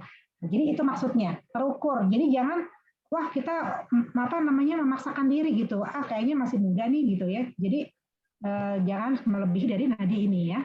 Oke, selanjutnya teratur. Kalau bisa jangan cuma sekali aja kayak lebaran, tapi 2 kali seminggu, mulai dengan awalnya, lalu 3 kali, 4 kali ya. Selang sehari untuk pemulihan. Jadi jangan terlalu dipaksakan. Nah, kalau puasa gimana sih? Turunin. Jadi jangan sampai terlalu sama. Misalnya cuma 30 menit aja sebelum berbuka. Ya, 30 menit sebelum berbuka. Misalnya habis sholat subuh, Ibu jalan-jalan 10 menit, 15 menit. Jalan-jalan ya, peregangan gitu. Nah, nanti sorenya boleh olahraga. Misalnya jam 18 nih, tank bukanya. Nah, saya sarankan 40 menit sebelumnya udah mulai olahraga. Berhentilah 10 menit sebelum berbuka, supaya 10 menitnya itu kita bisa menyeka keringat, bisa siap-siap baca doa, zikir sebelum berbuka gitu ya, berkumpul dengan keluarga. Jadi cukup 40 menit sebelum jam 6 gitu. Nah, itu kira-kira Bu tips-tips masalah aktivitas fisik. Nah, terakhir sebelum ditutup ada hal yang penting harus Ibu ketahui, bahwa kalau mau lihat makanan, lihat labelnya. Jangan sampai kita kalorinya tinggi, garamnya tinggi. Nah, kalau kita makan fast food, jangan sampai nih, burger aja di segini 1.300, padahal kita 2.000. Nah, jadi jatah makannya udah kurang 700 aja harusnya, tapi kita makannya jadi banyak ya. Nah, ini Bu, bayangkan kalau kita makan 1 Coca-Cola, harus ditebus dengan 23 menit bersepeda sebetulnya, supaya seimbang antara masuk dan keluar. Supaya metabolisme seimbang. Nah, ternyata kan kita enggak, kita makan snack-snack, pizza, makan apa, burger, tapi nggak ada olahraganya. Makanya jadi fatty liver, makan hati, jadi obesitas ya. Nah, begitu pula dengan merokok. Jangan sampai kita merokok, karena lihat Bu, bedanya. Ya, jauh banget ya, yang ini hitam. Nah, karena kita pandemi, sekali lagi saya ingat-ingat Ibu-ibu, jangan lupa jaga jarak 1,5 sampai 1 meter, pakai masker yang benar, jangan sampai ada celah. Kalau saya pakai jilbab tuh saya giniin Bu, nah gini. Terus itunya begitu ya. Jadi benar-benar tutup begini. Nah, jangan cuma nyantel di sini doang. Hidungnya kelihatan ya, jangan lubang hidungnya kebuka. Itu gampang masuk virus. Cuci tangan yang benar. Gitu, mandi. Ibu kalau masuk ke rumah mandi dulu ya. Jadi jangan berkencan sama dengan keluarga. Mandi dulu baru mulai lagi ngobrol-ngobrol ya. Nah, yang namanya protokol kesehatan itu sebetulnya nggak cuma cuci tangan, masker, jaga jarak, tapi nih ada rangkaian di dalamnya. Gizi seimbang, kelola stres, tidur cukup, olahraga, mandi setelah berpergian, disinfeksi, coba Bu. Sama satu lagi, vaksinasi, jangan lupa. Ya, jadi kesimpulannya, ya terakhir, hidup sehat itu makan gizi seimbang supaya ginjalnya juga baik, olahraga rutin, jangan mager, ya, aktivitas fisik yang rajin, berjemur matahari, tidur cukup. Kalau bisa ibu habis sholat tarawih langsung tidur, nggak usah mikirin lagi udah tidur, karena ibu jam 3 kan harus bangun ya. Tidur yang cukup 6,5 jam, 6 jam, nanti balas lagi siang sebelum zuhur, sholat siangnya nggak apa-apa, setengah jam, 15 menit. Berpikir positif, vaksin ya, cuci tangan, dan seterusnya. Oke, mungkin itu aja ya. Mbak Wilda, mohon maaf kalau kepanjangan ya. Mohon maaf bila ada kekurangan. Assalamualaikum warahmatullahi wabarakatuh. Waalaikumsalam warahmatullahi wabarakatuh. Warahmatullahi wabarakatuh. Terima kasih Dr. Nuli atas pemaparan materinya yang begitu sangat lengkap sekali menurut saya. Mulai dari pengenalan organ ginjal seperti apa, kemudian pengenalan penyakit ginjal apa saja, pencegahannya seperti apa, sampai dengan detail tips hidup sehat, sampai dengan olahraga seperti apa ya, subhanallah, luar biasa. Semoga apa yang sudah Dr. Nuli sampaikan bisa kita amalkan sehari-hari, walaupun memang secara materi kok gampang ya, tapi realitanya Allahu a'lam untuk saya pribadi. Tapi kita harus berikhtiar. Insya Allah semoga kita semua sehat di sini. Ya, mohon maaf sebelumnya, sebelum dibuka sesi dialog tanya jawab, mohon izin kepada Dr. Nuli dan peserta semua, ada panitia Salimah ada yang ingin memaparkan sedikit mengenai program Sabila, kurang dari 5 menit, insya Allah dipersilahkan kepada Tania Sari, silahkan. Baik, terima kasih. Bismillahirrahmanirrahim. Assalamualaikum warahmatullahi wabarakatuh. Waalaikumsalam warahmatullahi wabarakatuh. Ibu Dr. Nuli sudah bersedia diundang oleh kami memberikan materinya yang subhanallah sangat bermanfaat dan sangat bagus untuk kita semua. Dan kepada Ibu Ketua PD Salimah Lebak, Ibu Rusmi Andarwati, kepada seluruh panitia dan juga seluruh peserta webinar pada hari ini, saya informasikan bahwa saya adalah Nia Kaniasari dari Humas PD Salimah Lebak. Ingin menyampaikan bahwa dengan adanya Sabila ini, yaitu Salimah berbagi ilmu via online, insya Allah akan berlanjut ya, ibu-ibu. Kita akan berlanjut sampai setelah Ramadan.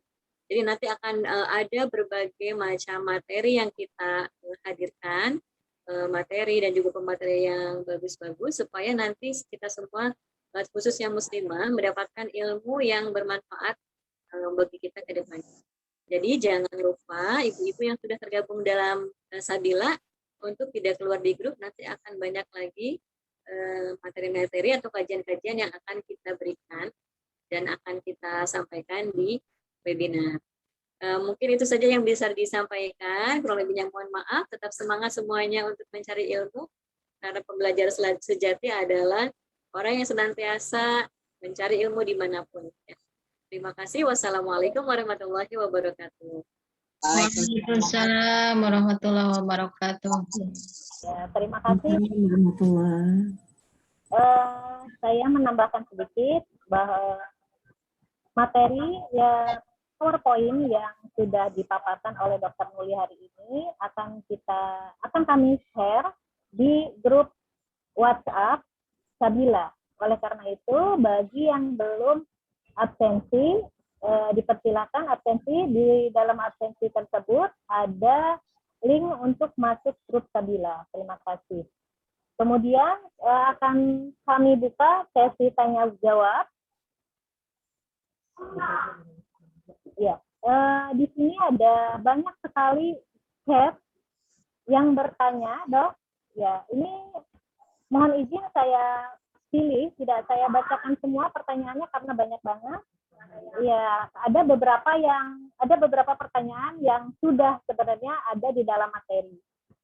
Pertama, dari Ibu Ita dan Bu Neti Yulisliati, pertanyaannya sama, yaitu apakah kondisi ginjal kita berkaitan dengan usia, dan apabila maaf, boleh saya tambahin pertanyaan saya sedikit terkait dengan usia. Usia berapa porsi air minumnya itu harus kita kurangi air putihnya, karena apakah ginjal kita kuat untuk menampung air putih yang banyak yang tadi dokter Nuli sebutkan 8 gelas untuk usia berapa misalnya seperti itu. Mohon maaf dok, dijawab per pertanyaan atau bagaimana? Ya langsung aja ya, biar saya nggak lupa juga. Oke siap, mangga silakan dok. Terima kasih atas pertanyaan-pertanyaannya. Di sini saya senang nih ada teman saya, Dr. Irfan, spesialis penyakit dalam, ada Dr. Unang, spesialis anestesi, dari teman-teman Aji Darmo, ya, Dr. Brian, ya. Nanti mungkin teman-teman Salimah bisa mengundang mereka juga ya, selain saya juga ya. Nah, jadi kita Baik dok, satu keluarga nanti ya. ditindaklanjuti dok. Terima kasih banyak. Iya. Oke, pertanyaan masalah usia sebetulnya gini. Sebetulnya kalau kita normal tanpa ada penyakit kronik ya, ada juga loh pas saya punya kenalan teman-teman ya yang usianya udah tua pun bisa jadi donor ginjal loh bahkan. Ada yang begitu karena dia menjaga banget makannya, aktivitasnya. Jadi secara umum ya pada orang-orang yang tidak mempunyai penyakit seperti diabetes, hipertensi, asam urat, batu ya yang makannya bagus, tidak terpapar dengan kayak kita mungkin sering makan fast food, sering makan gorengan. Nah, ada orang-orang yang kayak ibarat itu kayak orang Sunda zaman bahla, Bu. Jadi orang Sunda itu kan dulu makannya lalap, ikan, fresh ya. Nah, ada orang-orang yang menjaga itu loh sampai sekarang. Nah, orang seperti ini itu walaupun usianya 60 tahun, saya lihat kreatininnya masih bagus, masih 1, masih 0,8, ada juga yang begitu. Nah, jadi kadang-kadang tergantung orangnya ya, kadang-kadang setiap orang itu kalau memang dia aktivitas fisiknya bagus, sehat, menjaga kesehatannya, kadang-kadang usia pun fungsi ginjalnya masih oke gitu. Nah, tapi kalau sudah ada komorbid atau penyakit lain yang menyertainya, misalnya hipertensi, diabetes, ditambah dengan usia lanjut, ya udah, jadi makin lama makin turun. Nah, tapi secara normal ya, secara umum, orang tua kita itu fungsi ginjalnya yang kita kira-kira ya kalau normal itu sekitar 60 ke bawah ya, kurang lebih ya. Udah mulai 60% ke bawah tuh, udah mulai turun karena usia ya.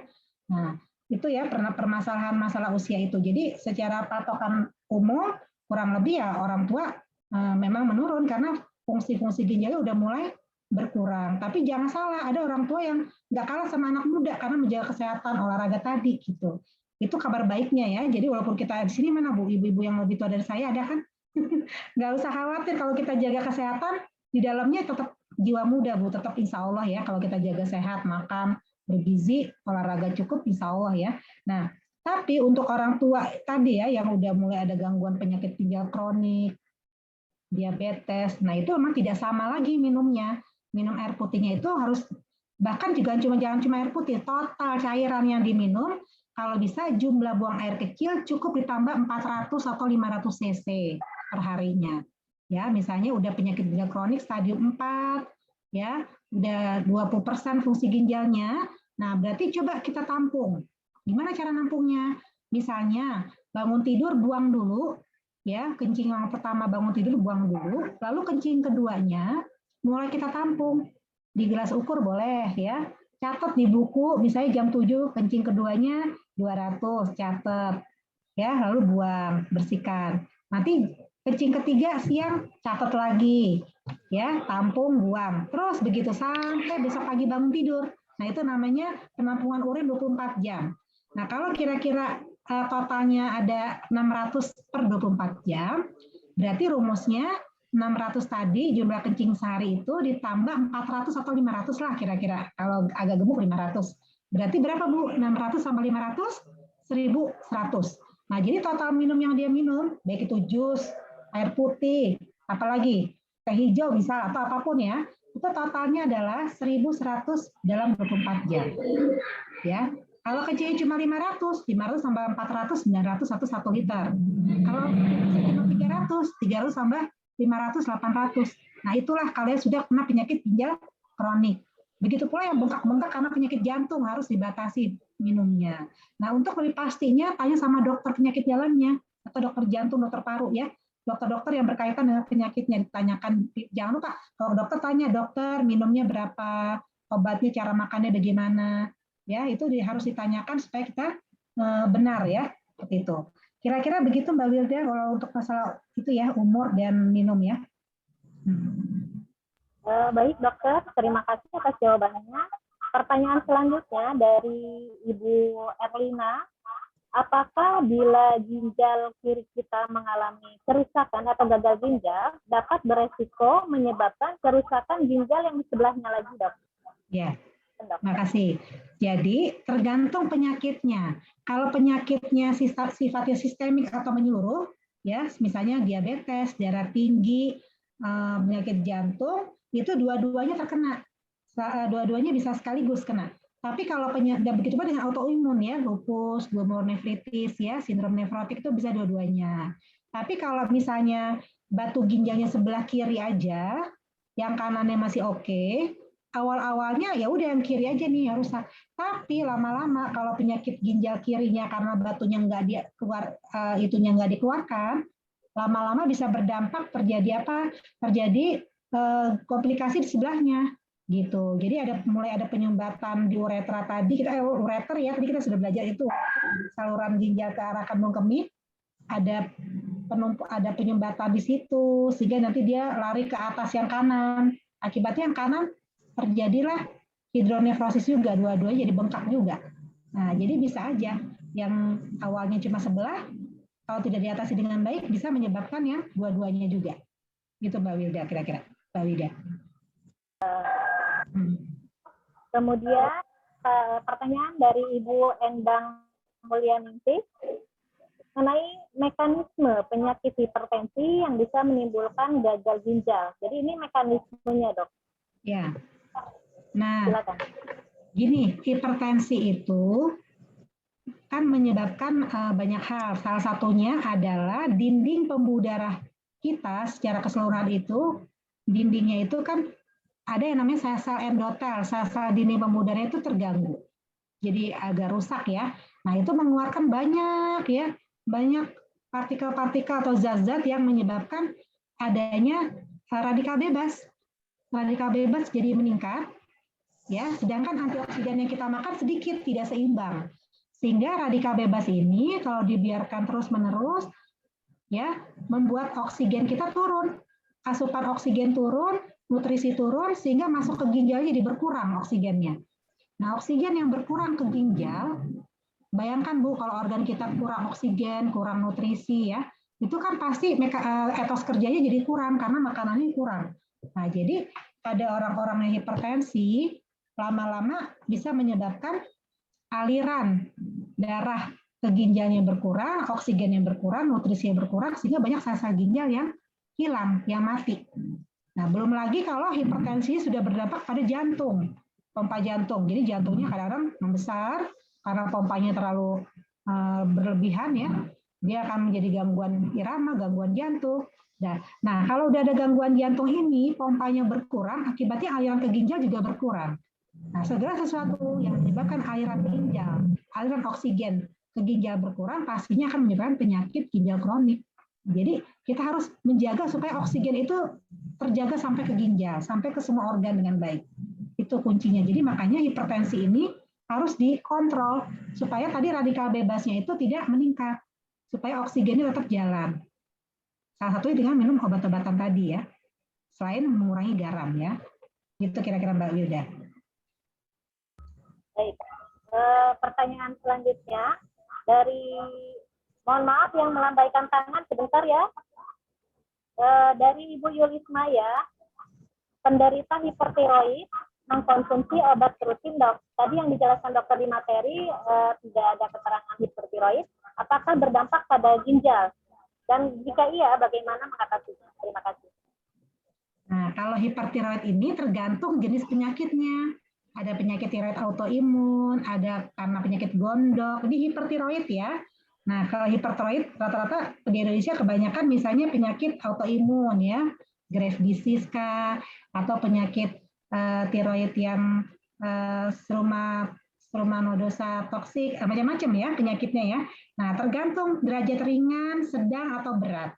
Kalau penyakit ringan mungkin tidak terlalu berdampak langsung, tapi kalau penyakit berat ya, kalau penyakitnya berat tiroidnya tidak terkontrol, maka dia bisa lama-lama dia bisa menyebabkan kelainan jantung. Namanya penyakit jantung tiroid. Nah, penyakit jantung tiroid ini juga mengganggu pompa jantung. Akibatnya aliran ke ginjal juga bisa berdampak, bisa berkurang ya. Tapi jangan khawatir, tanya dulu penyakit tiroidnya seperti apa. Kalau penyakit tiroidnya yang ringan, mungkin karena radang sesaat atau penyakit yang cuma sementara, mungkin nggak terlalu berdampak ya. Yang kita khawatirkan yang autoimun harus diatasi, atau kanker tiroid juga ada, itu harus cepat-cepat diatasi. Kira-kira ya, Mbak Lida ya. Maaf dok, satu lagi yang dari chat ya, mohon maaf, nanti setelah itu baru yang melambaikan tangan. Dari Teh Yanti Sri Martini, ini sebenarnya berkaitan dengan hipertensi lagi dok. Teman saya usia 30 tahun sudah punya hipertensi. Bagaimana caranya tidak menimbulkan berpotensi kena penyakit gagal ginjal dok?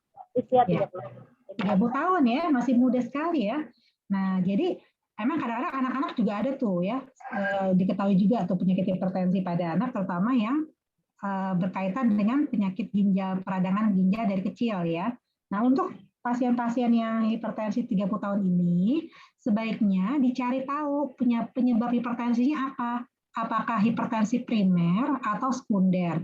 Primer itu yang artinya apa? Primer itu yang dari genetik, dari turunan dari genetik ya, yang tidak ditemukan penyebab dasar yang lainnya.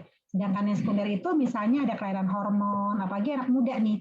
Kita harus cari apakah ada penyempitan saluran arteri renalis, arteri ginjal di kedua ginjalnya ada penyempitan nggak? Lalu ada nggak gangguan hormon di kepala?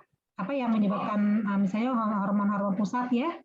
Ada nggak hormon yang di atas ginjal? Jadi semua dicari, harusnya dicari orang-orang muda ya. Nah kemudian setelah dicari penyebabnya, baru kita putuskan obat yang tepatnya apa.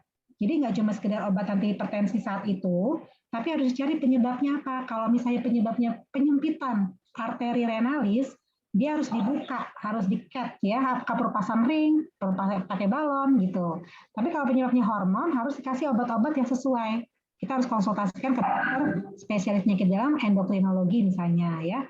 Nah semua tuh ada ininya, harus ada, jangan dibiarkan, harus dicari penyebabnya. Nah bila penyebabnya tidak ada, berarti cuma primer, berarti gaya hidup sehat nomor 1, modifikasi gaya hidup tadi ya, tidur cukup, gizi seimbang, minum, olahraga gitu ya.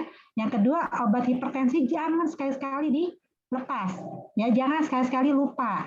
Cukup, makanya ibu-ibu kalau kan kita kan kadang-kadang kalau lihat sesuatu yang menarik kan mata kita melotot ya, wah gitu hijau, kata anak-anak kita, Umi matanya hijau kalau lihat wangi ya kan buat belanja buat ini gitu ya. Nah coba ibu juga melotot kalau lihat obat, waduh ini harus di manajemen dengan baik gitu ya. Jadi buatlah misalnya kalau obatnya 1 kali mau tidur, jangan lupa sebelum sikat gigi makan obat, sikat gigi tidur misalnya ya.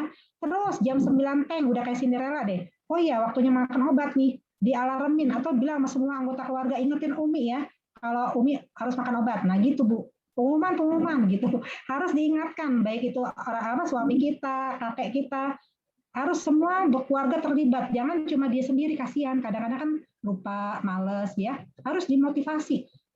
Udah makan obat belum sayang gitu dong ya. Jadi benar-benar obat itu menjadi bukan suatu beban. Kita ada kayak ibarat kita makan tahu tempe gitu. Jadi ada pelengkapnya dengan obat gitu ya. Kayak kita makan nasi ada tahu ada tempenya. Nah, jadi kalau makan obat itu teratur jam 9 jam 9, kalau ada yang pagi jam pagi gitu. Jadi jangan nggak teratur gitu ya. Jadi jangan lupa obat jangan stop, waktunya teratur, gaya hidup sehat, kurangi garam, sayur buah yang banyak ya. Semangkok itu sehari itu kalau bisa 3 mangkok idealnya. Tapi kalau Ramadan ya cukuplah 2 deh paling nggak ya. Sayur buahnya 3 warna, 2 warna. Jadi antioksidannya bagus buat penyakit hipertensi tadi. Gitu Mbak Linda kira-kira. Terima kasih dokter. Selanjutnya silakan kepada yang melambaikan tangan, Ibu Teti Sumiati, mangga. Assalamualaikum warahmatullahi wabarakatuh. Warahmatullahi wabarakatuh. Terima kasih dok.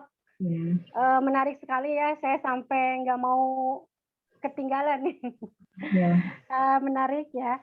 Pertanyaannya dok, kebetulan 1 tahun ini saya juga tensi suka naik ya. Itu pro dan kontra gitu. Ada yang nggak usah minum obat, nanti obatin lah bahasanya.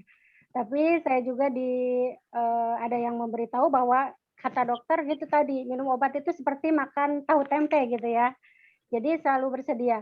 Nah pertanyaannya, tadi kalau yang mengarah ke ginjal itu, kalau udah tensi kita berapa gitu dok, supaya kita bisa ada gimana ya rambu-rambu gitu. Terus saya kadang yang bawah juga suka tinggi dok gitu. Jadi misalnya 140, bawahnya 100 gitu ya. Jadi kadang dikasih juga obat yang untuk tensi bawah gitu. Apakah tensi bawah, tensi yang atas juga harus rutin terus diminum gitu, atau misalnya kalau pada saat tinggi aja, kebetulan saya ada gitu ya tes untuk tensi di rumah. Jadi kalau kira-kira apa yang bawahnya di atas 100 saya baru minum, kalau enggak kadang enggak gitu dok. Terus tadi kalau riwayat ya karena memang ada turunan juga ya dari orang tua, usia juga udah 49 ya dok, 1 tahun lagi udah 50. Ditambah kolesterol dok. Jadi kadang kalau tensi tinggi, kolesterol normal gitu ya. Kadang kalau tensi rendah, tensinya normal, kolesterol naik gitu. Jadi ganti-gantian antara kolesterol, darah tinggi. Nah itu untuk mengatasi supaya bisa stabil ya semuanya. Insya Allah kalau untuk saat ini masih di bawah 150 ya tensi. Cuma ya itu yang bawah gitu. Terus tadi untuk apa ya HD ya, memang selama ini kita benar dok. Kayaknya kalau udah denger itu kayaknya gimana gitu ya perasaan kita. Dan dokter di sini benar-benar memberikan pencerahan ya bahwa itu tidak masalah gitu ya. Itu adalah hal yang biasa untuk mencegah atau membantu supaya kita tidak berkelanjutan gitu ya sakitnya. Mungkin itu aja dokter. Terima kasih. Mohon maaf. Assalamualaikum warahmatullahi wabarakatuh. Waalaikumsalam warahmatullahi wabarakatuh.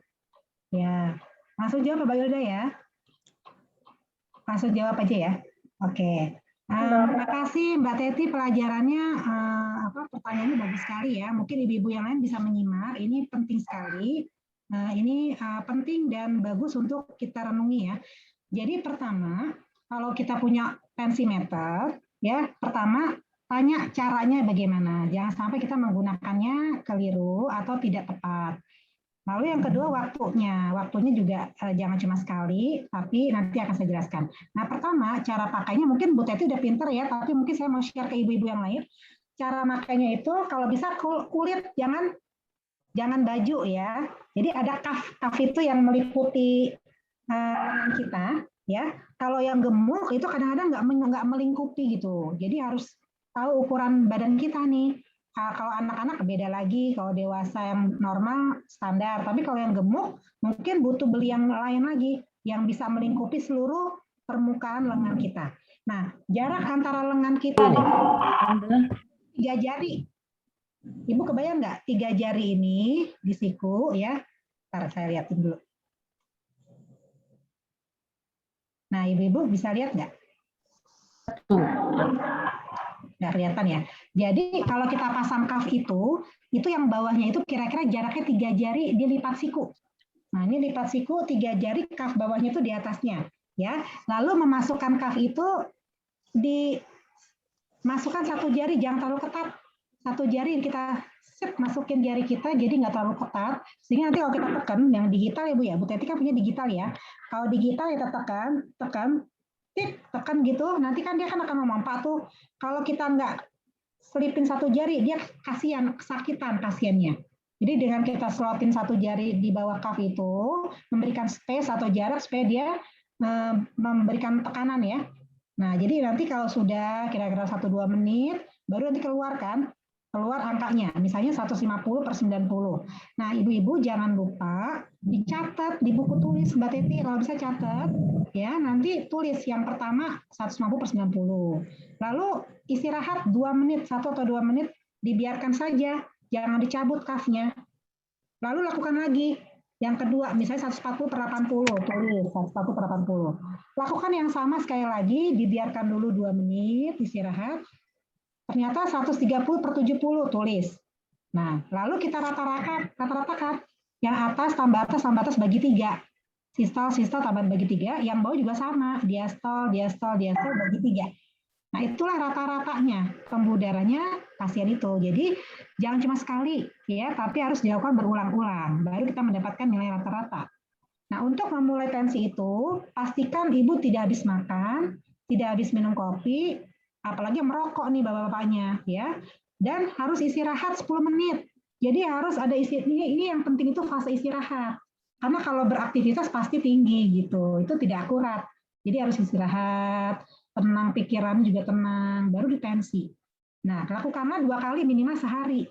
Pada saat bangun tidur misalnya, atau jam 6 sampai jam 10 pagi, sama malam mau tidur misalnya ya. Nah, nanti kita lihat nih, mana yang lebih tinggi. Malam lebih tinggi apa lebih rendah daripada pagi. Idealnya kan di bawah 140/90 rata. Terus, nah itu yang namanya terkontrol, terkendali. Ya, kalau misalnya 150 di malam hari, 140/90 di pagi hari, berarti ada yang tinggi di malam kan? Nah, kalau bisa kita konsultasikan ke dokternya, boleh ketemu saya, boleh di Rumah Sakit Haji Darmo ya nanti. Itu nanti kita akan diskusikan bahwa biasanya saya minta tolong, Ibu jangan lupa bawa buku, catat selama seminggu ini catat tensinya gitu. Nanti kita lihat rata-ratanya. Apakah butuh kombinasi 2 obat, misalnya malam dan pagi, atau cukup 1 kali aja, atau kita naikkan. Nah, walaupun Bu Teti mohon maaf diastoliknya tinggi, atasnya rendah, tetap harus diminum tensinya. Karena yang namanya target tekanan darah itu dua-duanya. Harus diastol dan sistolnya harus bagus, harus terkendali di bawah 140/90. Kalau masih per 90, berarti masih belum terkendali. Harus kita diet lagi apanya nih yang masih belum beres, apakah garamnya masih tinggi, belum beraktivitas olahraga dengan baik, antioksidannya makanan sayur buahnya kurang gitu ya. Harus ada evaluasinya, jadi jangan dibiarkan ya. Jadi kalau sudah ditetapkan ibu hipertensi, berarti konsekuensinya harus kalau emang diputuskan untuk minum obat terus. Jangan, mohon maaf, bukan kayak obat flu, cukup 3 hari udah kelar. Jangan udah nggak flu lagi, berarti stop obat Rinosnya atau obat apa gitu ya, obat flu yang lain misalnya. Bukan begitu ya Bu, tapi yang namanya hipertensi konsekuensinya, makanya untuk memastikan dia hipertensi harus tegas dulu nih, hipertensi atau bukan. Kalau hipertensi berarti konsekuensinya obatnya rutin 1 bulan, jangan di stop, nanti kita evaluasi, perlu diturunkan, perlu dinaikkan, atau terus sama, terus umur hidup begitu. Terus karena nanti kalau tidak diberikan obat hipertensi, dia tiba-tiba melonjak, bisa stroke, bisa macam-macam penyakit ginjal kronik, bisa penyakit jantung hipertensi dan seterusnya. Yang paling nakal itu retinanya, matanya terkena retinopati hipertensi. Nah, jadi Bu Teti saya sarankan kalau memang dokternya sudah mengatakan obat ini nggak apa-apa, Ibu terus aja minum walaupun diastoliknya turun, ininya naik, nggak apa-apa, pokoknya terus saja pakai obat yang sama dulu dalam waktu tertentu, apakah 2 minggu atau 1 bulan, nanti dievaluasi. Nah, satu hal Ibu jangan lupa kalau minum obat itu kan dia ada cara kerja, ada waktu kerjanya. Jadi kita jangan nggak sabaran, baru makan amlodipin 5, kemudian kita naikkan 10, besoknya harus turun. Jangan begitu Bu. Kita kasih waktu 2 minggu paling tidak ya untuk berproses. Jadi jangan terus-terus tensi terus kita galau. Aduh, kok naik lagi gitu. Nah, justru naiknya itu mungkin karena stres kita.